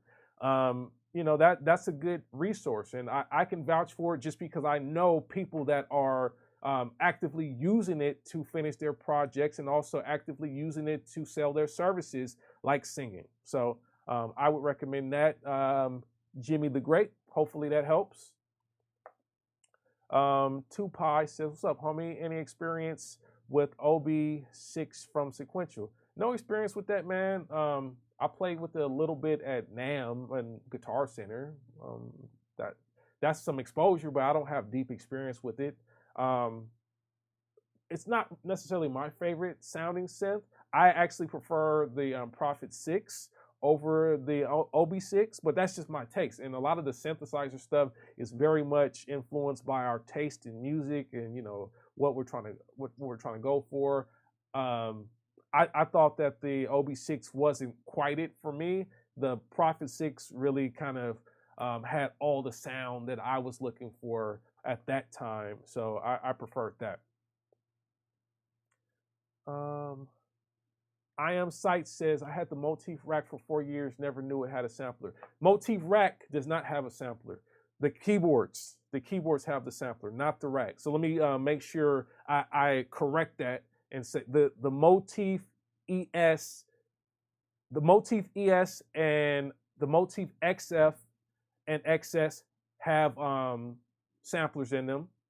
The keyboards, not the racks. The racks are just romplers. They just hold the built-in sounds. So if you really want to get into the sampler stuff, get the keyboard. You know, maybe one day I'll do a session where we kind of dig into the sampler a bit more. I'm not like the sampler guru on the Motif, but I've done my share of stuff on it, and it's very interesting as well. YVHA Multimedia says, is that a Zulu? This right here. Yes, that is a Zulu. I've had this for several years now, actually. Yeah, it's a Zulu. I use it. I've done some sound design stuff with it. I don't use it on everything. Like I've talked about this before. It's not. I don't feel like it's a magic pill. It doesn't solve every sonic texture issue that we're trying to solve in the studio, but I've definitely used it for different things, and it does add its flavor and character. I like it. It's just another tool in the setup. You know what I'm saying? And I support I support Handsome Audio, and I like what they're doing. I like what they're trying to push. So I had to get it, and I'm satisfied with it. Like I think a tool like that can't be something that you would expect to use in every session, unless you are doing nothing but 2-track sample mock-ups to sell to other producers. If that's what you're doing and you're trying to get like a tape emulated sound or whatever, and that's the only sound that you're looking to do because that's what your audience is into, it makes sense. I can see you using it a lot of the time. But for me, that's not the only time that's not the only reason I would use it. And also I don't look for tape sound every session. So yeah, let's see here. E Junior says, here on YouTube, some demos inspire. It appears that that certain price points dictate who the demos come from. It seems like everything $800 and up is in the wrong hands. Any ideas to change that outlook? Man, that's a socioeconomic question, right? So I mean, I don't want to get too deep into socioeconomic questions, but let's get into some just some generalities, and we're gonna say I'm gonna be very general. So if anyone wants to, if we're gonna have an intelligent conversation, we have to understand that when we're speaking intelligently, I'm being general just to express the point, but there's always going to be an alternate perspective, and there's going to be cases where this generality does not align with reality. So in general, hip hop music represented a culture that did not have access to music instruments and did not have access to music education, for that matter. Especially, you know, as the 80s started to kick around, and, you know, we started to see less music in the schools. You had less music instruction as part of the regular school system, and you started to take that out to education. Less people have exposure to playing instruments unless you have money to hire a piano teacher or some other music instrument teacher, and then just having the money to afford instrument in hip hop culture became more of an issue. And you hear stories all the time, and if you listen closely to a lot of hip hop producers always had some big homie that bought them their first piece of equipment, and some big homie was probably doing something else to get that money, whatever that is. So we keep it at that, whatever that was, right? But some big homie saw someone that had talent and decided that he was going to invest some of his money into the little homie that is working or interested in making music. So when we talk about access to instruments, a lot of times with hip hop, especially, the perspective is that hip hop and the audience that produces hip hop cannot afford expensive instruments.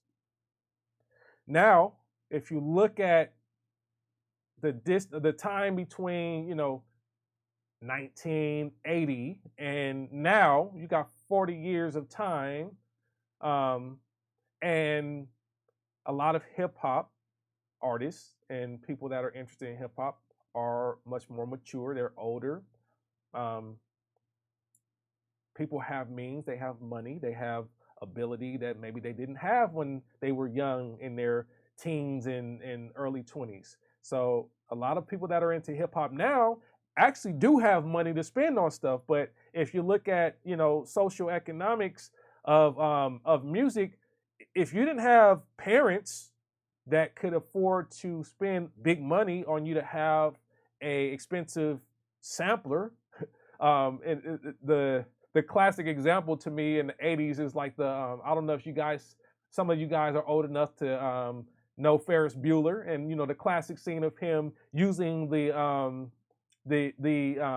EMU sampler. And if you know how much that sampler cost back then, it was like thousands of dollars. It wasn't cheap. It wasn't like FL Studio or something. It was something super expensive that only a rich kid could have in their room to just randomly play with, not even make any music with necessarily, but just randomly play with, right? Unless you had parents that could afford that, you weren't making music unless you might at best have had turntables. You might have at best gone to Radio Shack and got you some turntables, and that was your music, and maybe a tape deck to record some stuff. Now a lot of hip hop is mature. They can afford to buy the stuff that you would want to use to make hip hop. Now the question is, what defines hip hop today is different than what defined hip hop 20 years ago even. So when we say hip hop today, a lot of people, the first thing they're gonna think of is trap music.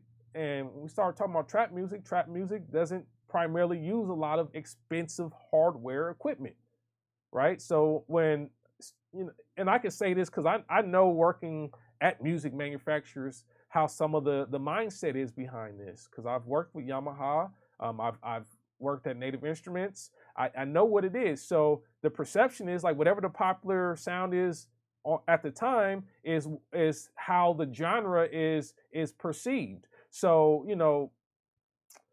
hip hop today is primarily trap music to the music manufacturer. If we're talking about modern hip hop, so then it's like, well, you don't need all these expensive devices to make trap music. So then you start to see like lower price products that are competitive with the price of software to try to bridge that gap between the software-based producer that is making hip hop and the software producer that is looking to venture into adding some hardware to their setup, but doesn't want to spend the traditional prices on a piece of hardware. So that's why you see a lot of the hardware that they market towards hip hop is actually sub $600, because that's, you got a lot of software that's still kind of like in that or close to that price range. A lot of software is probably around $200 to $300, and then you got some suites that start at like $400 or $500 up. But realistically, they try to make it where it's accessible to that audience as well. So that's why you don't see a lot of stuff that's at that $800 up range marketed specifically to hip hop, because mainstream hip hop is not using a lot of expensive stuff, unfortunately, or fortunately, however you want to look at it, right? Because if it doesn't require that, that's what it is. But at the same time, it also limits that audience from, or it kind of shelters that audience from exploring other types of tools to create new sounds. So, it's kind of like it's a catch-22, really.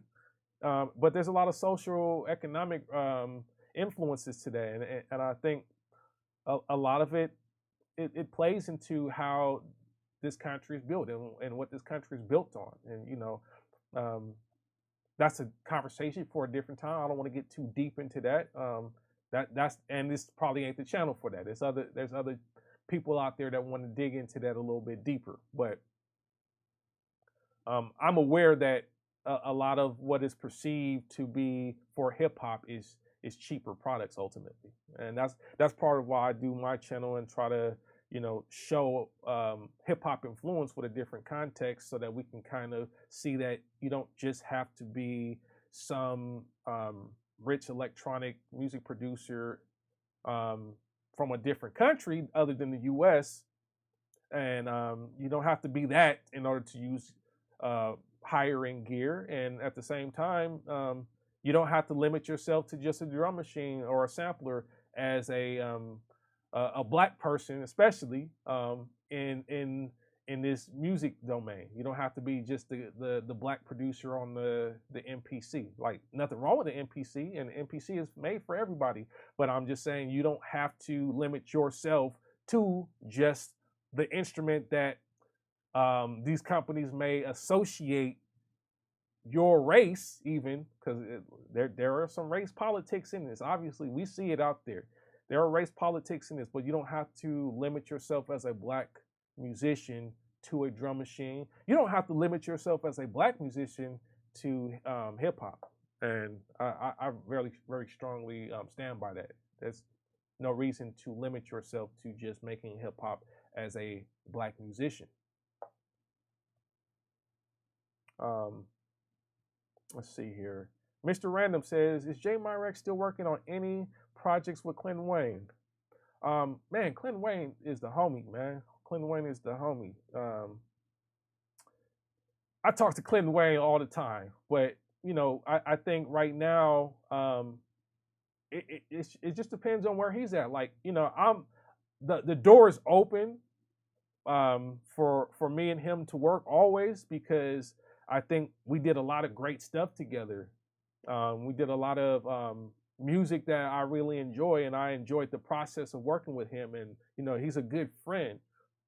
But I think as a producer, I'm providing a service to him, and I think he has to have an understanding of what he believes he can get out of me as a producer before we can work together on a project.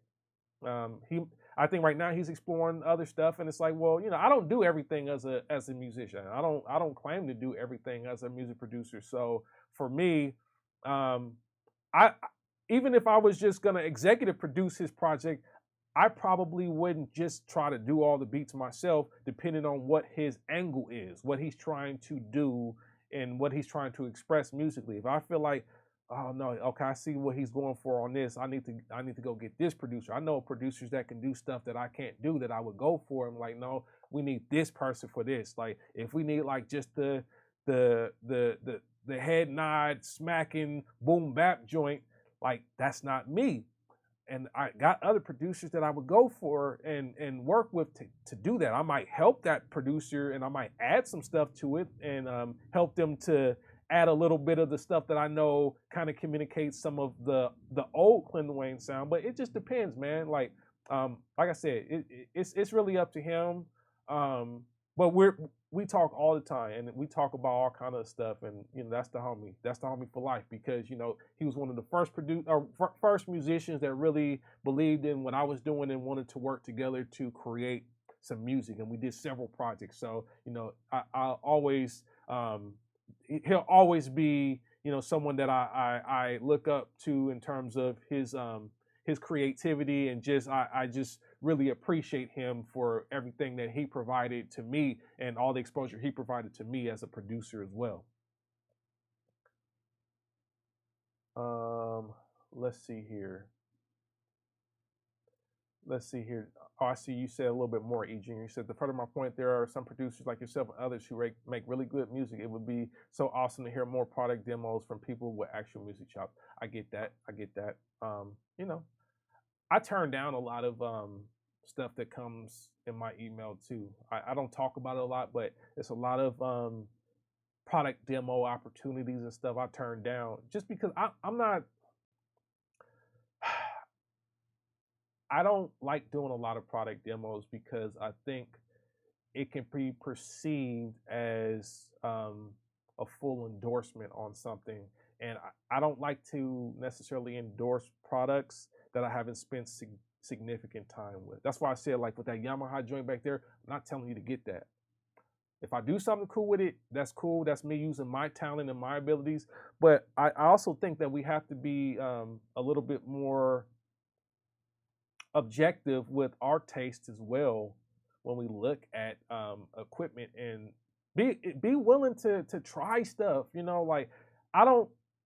If you gotta wait for someone that looks like you to use something before you can actually determine if it's for you or not, I think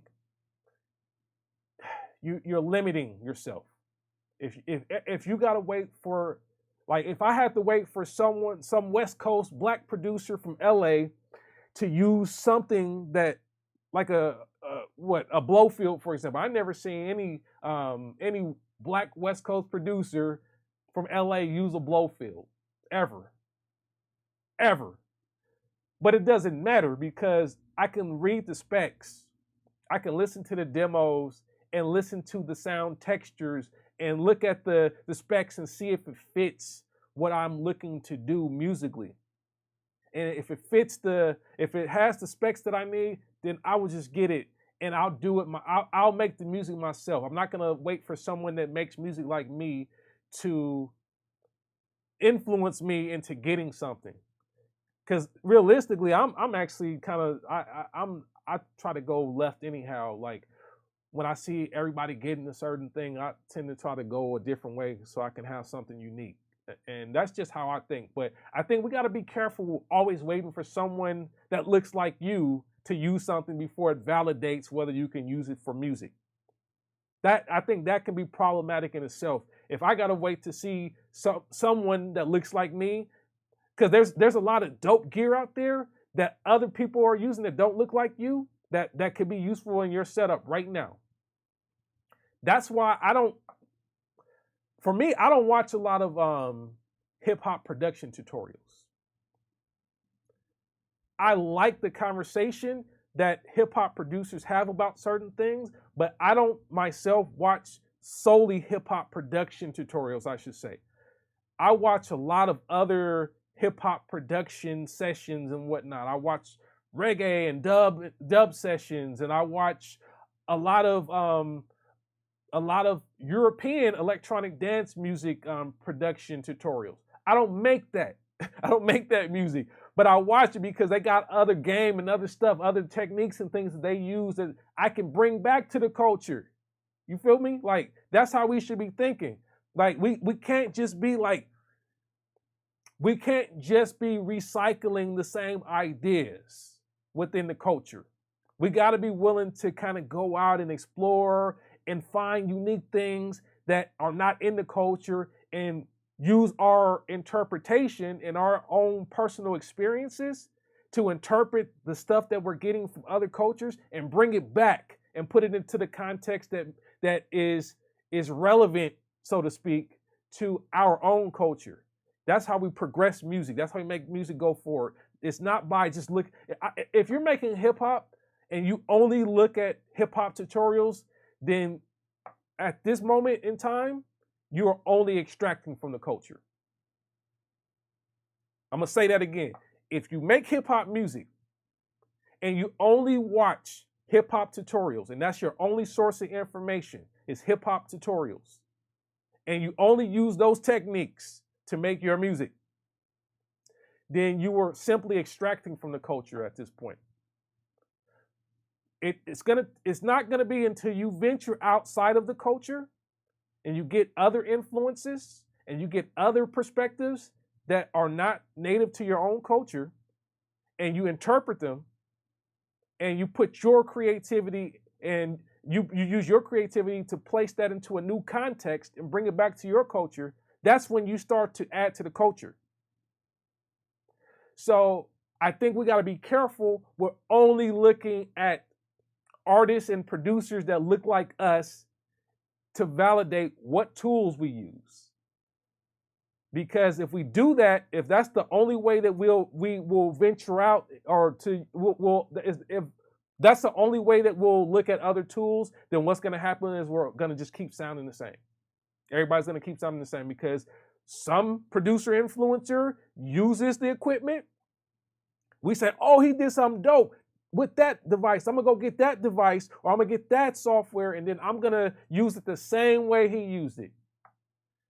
That's extracting from the culture. That's not adding to the culture. That's just seeing somebody give you some sauce or give you some game, and you just going to take that and use it the same way, as opposed to like bring something to your culture, bring some sauce to the culture so that you you can build it up and like progress the music forward. So look at different genres of music, and don't be so bent on waiting for someone to look like you to validate whether you can use something.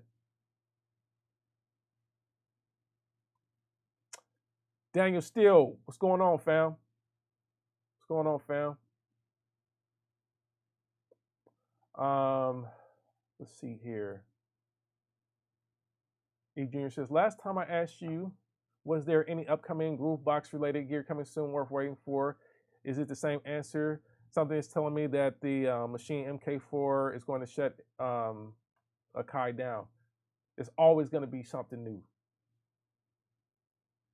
That's the answer. It's always going to be something new. Always going to be something new, fam. It's always going to be a new Groovebox.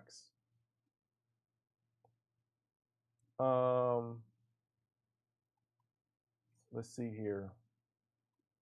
Nimlon Adams, Peace Jay, how can I get in contact with you? I believe we share similar workflows. I'd like to ask you a few questions if possible.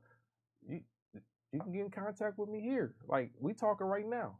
You know what I'm saying? Like that, it's a community, and I'm not the only one that got answers. You can get in contact. We can talk right now.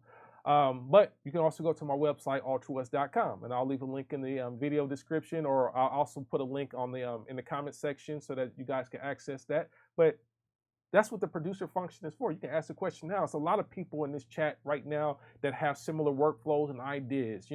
I know, like I've talked to these people enough in here to tell you that a lot of people that watch my channel have similar workflows. So ask the question here, and I might be able to answer it. Someone else might be able to answer it in here. You know what I'm saying? Like, but for sure.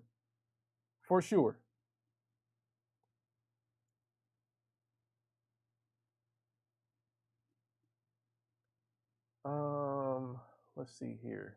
I'm trying to catch up, guys. Let's see here. Mr. Reynolds says, I really want to continue working with the Groovebox related gear. The only ones I see are the MPCs, machines, Roland MVs, Ableton Push. Is there any other Groovebox related products that I missed? Depends what era you're looking for. Are you looking for new or old, right?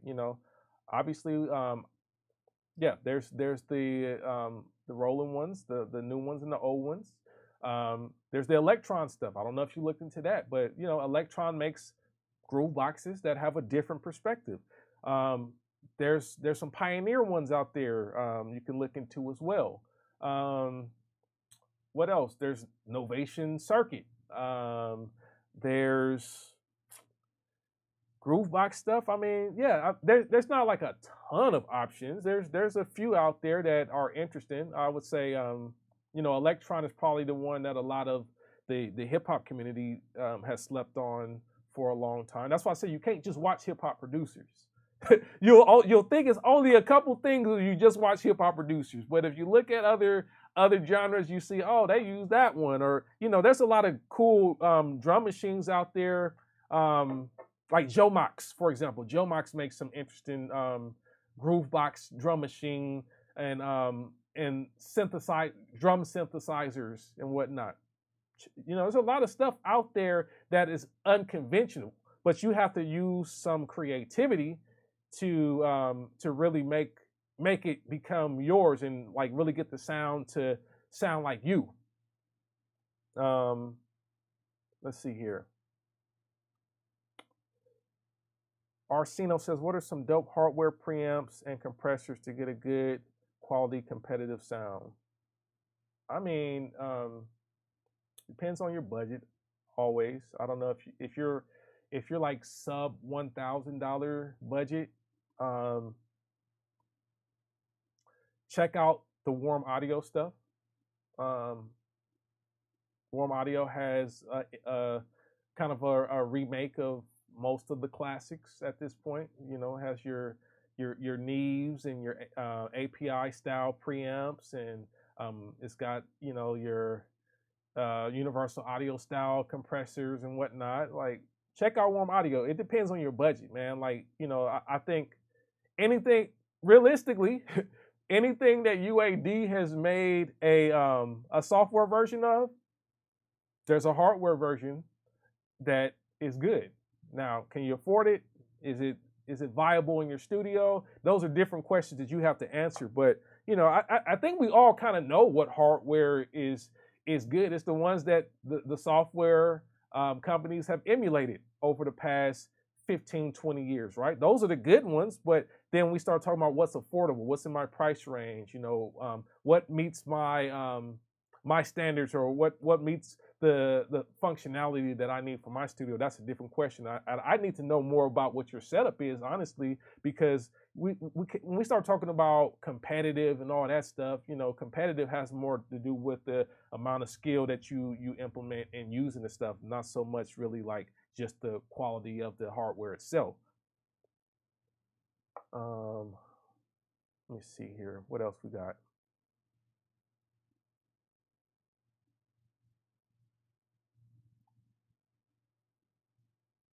Mr. Reynolds says, I took another look at the produced by F Major playlist, and out of all, I think the biggest thing he did was produce for Sir Jinx, a rapper who formed a rap group called CIA with Ice Cube.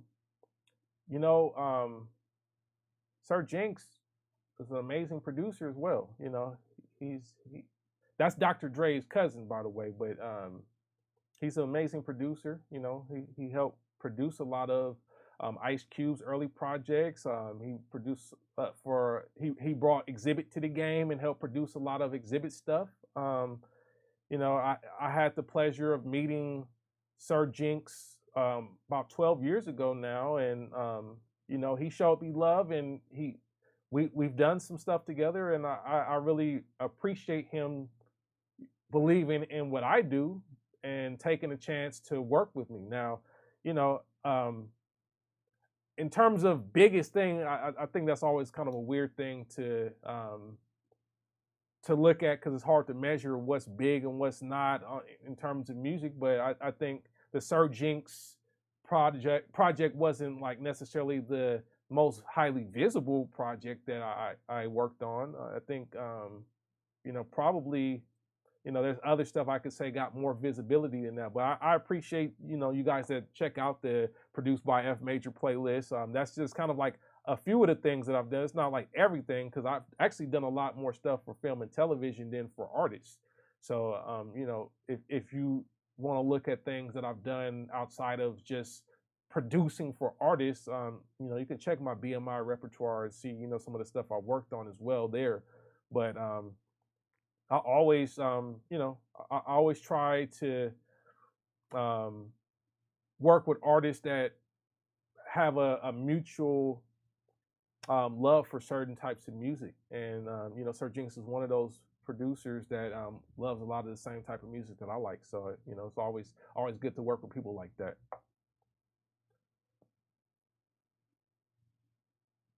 Daniel Steele says, a lot of EDM and ambient has taught me a lot of new vibes for hip hop. All genres get mashed up at a certain point. Yeah, man. Yeah, for sure. For sure. Like I learned a lot. I've always learned a lot from EDM. And that's the thing, before YouTube and all that stuff, we had other magazines and things that we could use. Like I was always one that looked at things like Computer Music Magazine and Future Music Magazine, and a lot of that stuff catered to like the EDM producer. Let's be real, like that stuff it wasn't Scratch Magazine. But I feel like you could get a lot more insights and information that wasn't even necessarily being implemented by hip hop at that time. So that always gravitated towards just getting information and not limiting the information to a specific genre. I think it's very important. Like there's a couple channels out that I watch now that are more EDM centric, even though I don't make EDM at all. I just don't. But there's stuff in there. There's gems to be had. So take from it what you can, and have an open mind and like use your ears. Don't always listen for genre. That's the key. Like if you just listen for genre, then you can miss out on a lot of stuff. Don't listen for genre. Listen for if you're evaluating sounds, listen for sounds, listen for textures, listen for techniques. Don't just listen for genre.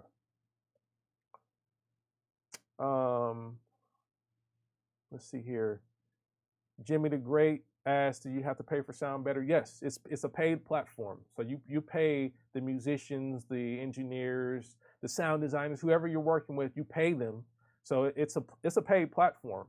But I think as we progress as musicians and producers especially, you can't be afraid of paying someone, right? Like this is an art form that people do for a living as well. So I never have a problem with paying a professional for their work, because at the same time, as a producer, if I'm producing someone's record, I want to get paid too.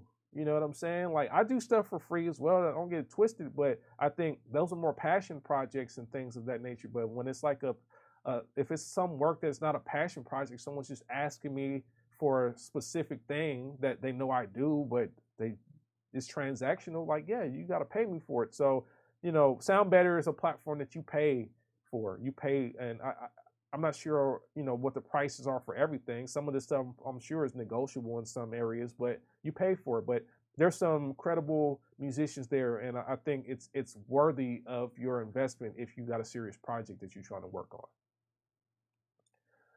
on. Let's see here. Roal, what's Jay? I would encourage a one-on-one. I learned a great deal from the one-on-one I had.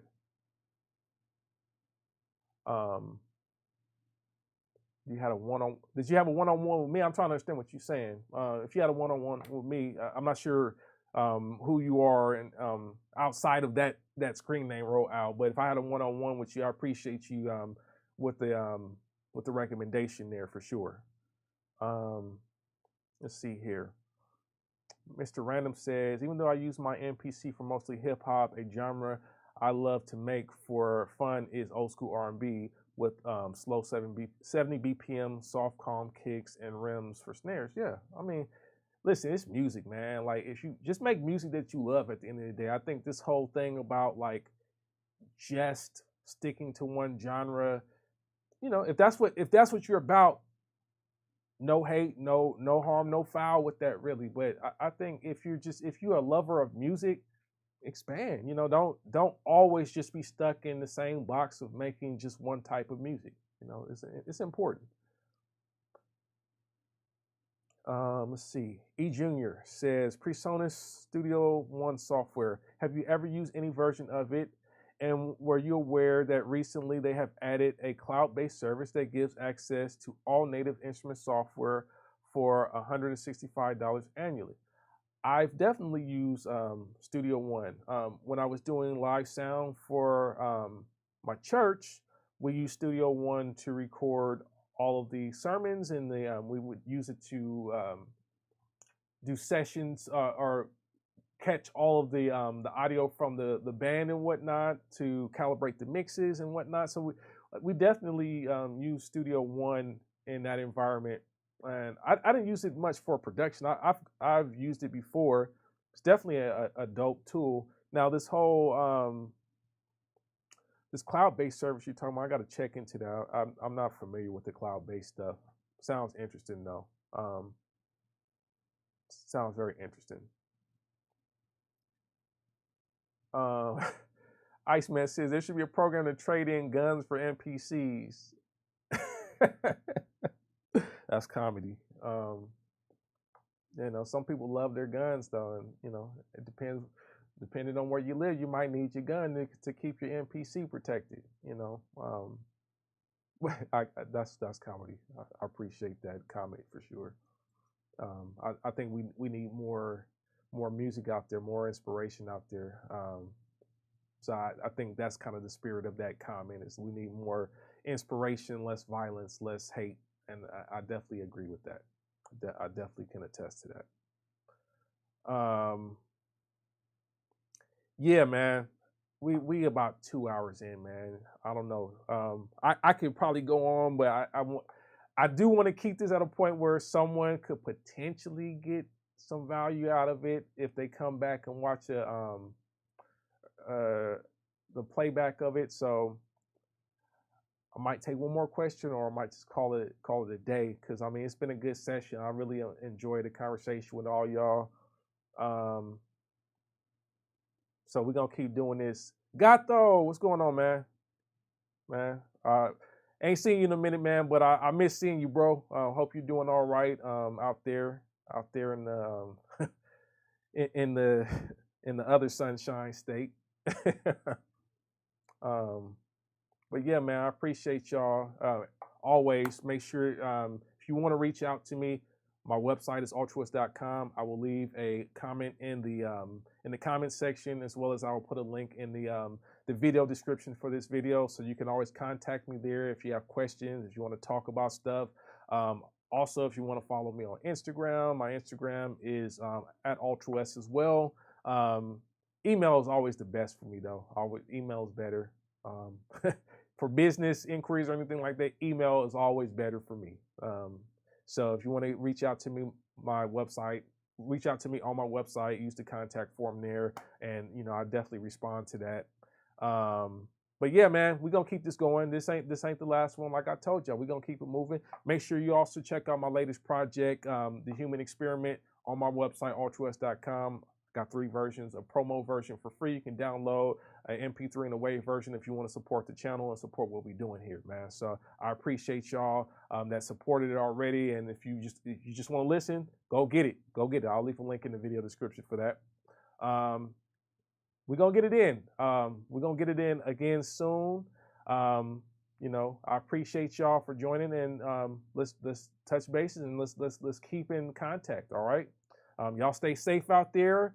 I wish you guys nothing but health, success, and blessings, So until next time, just want to tell you guys, peace and God bless.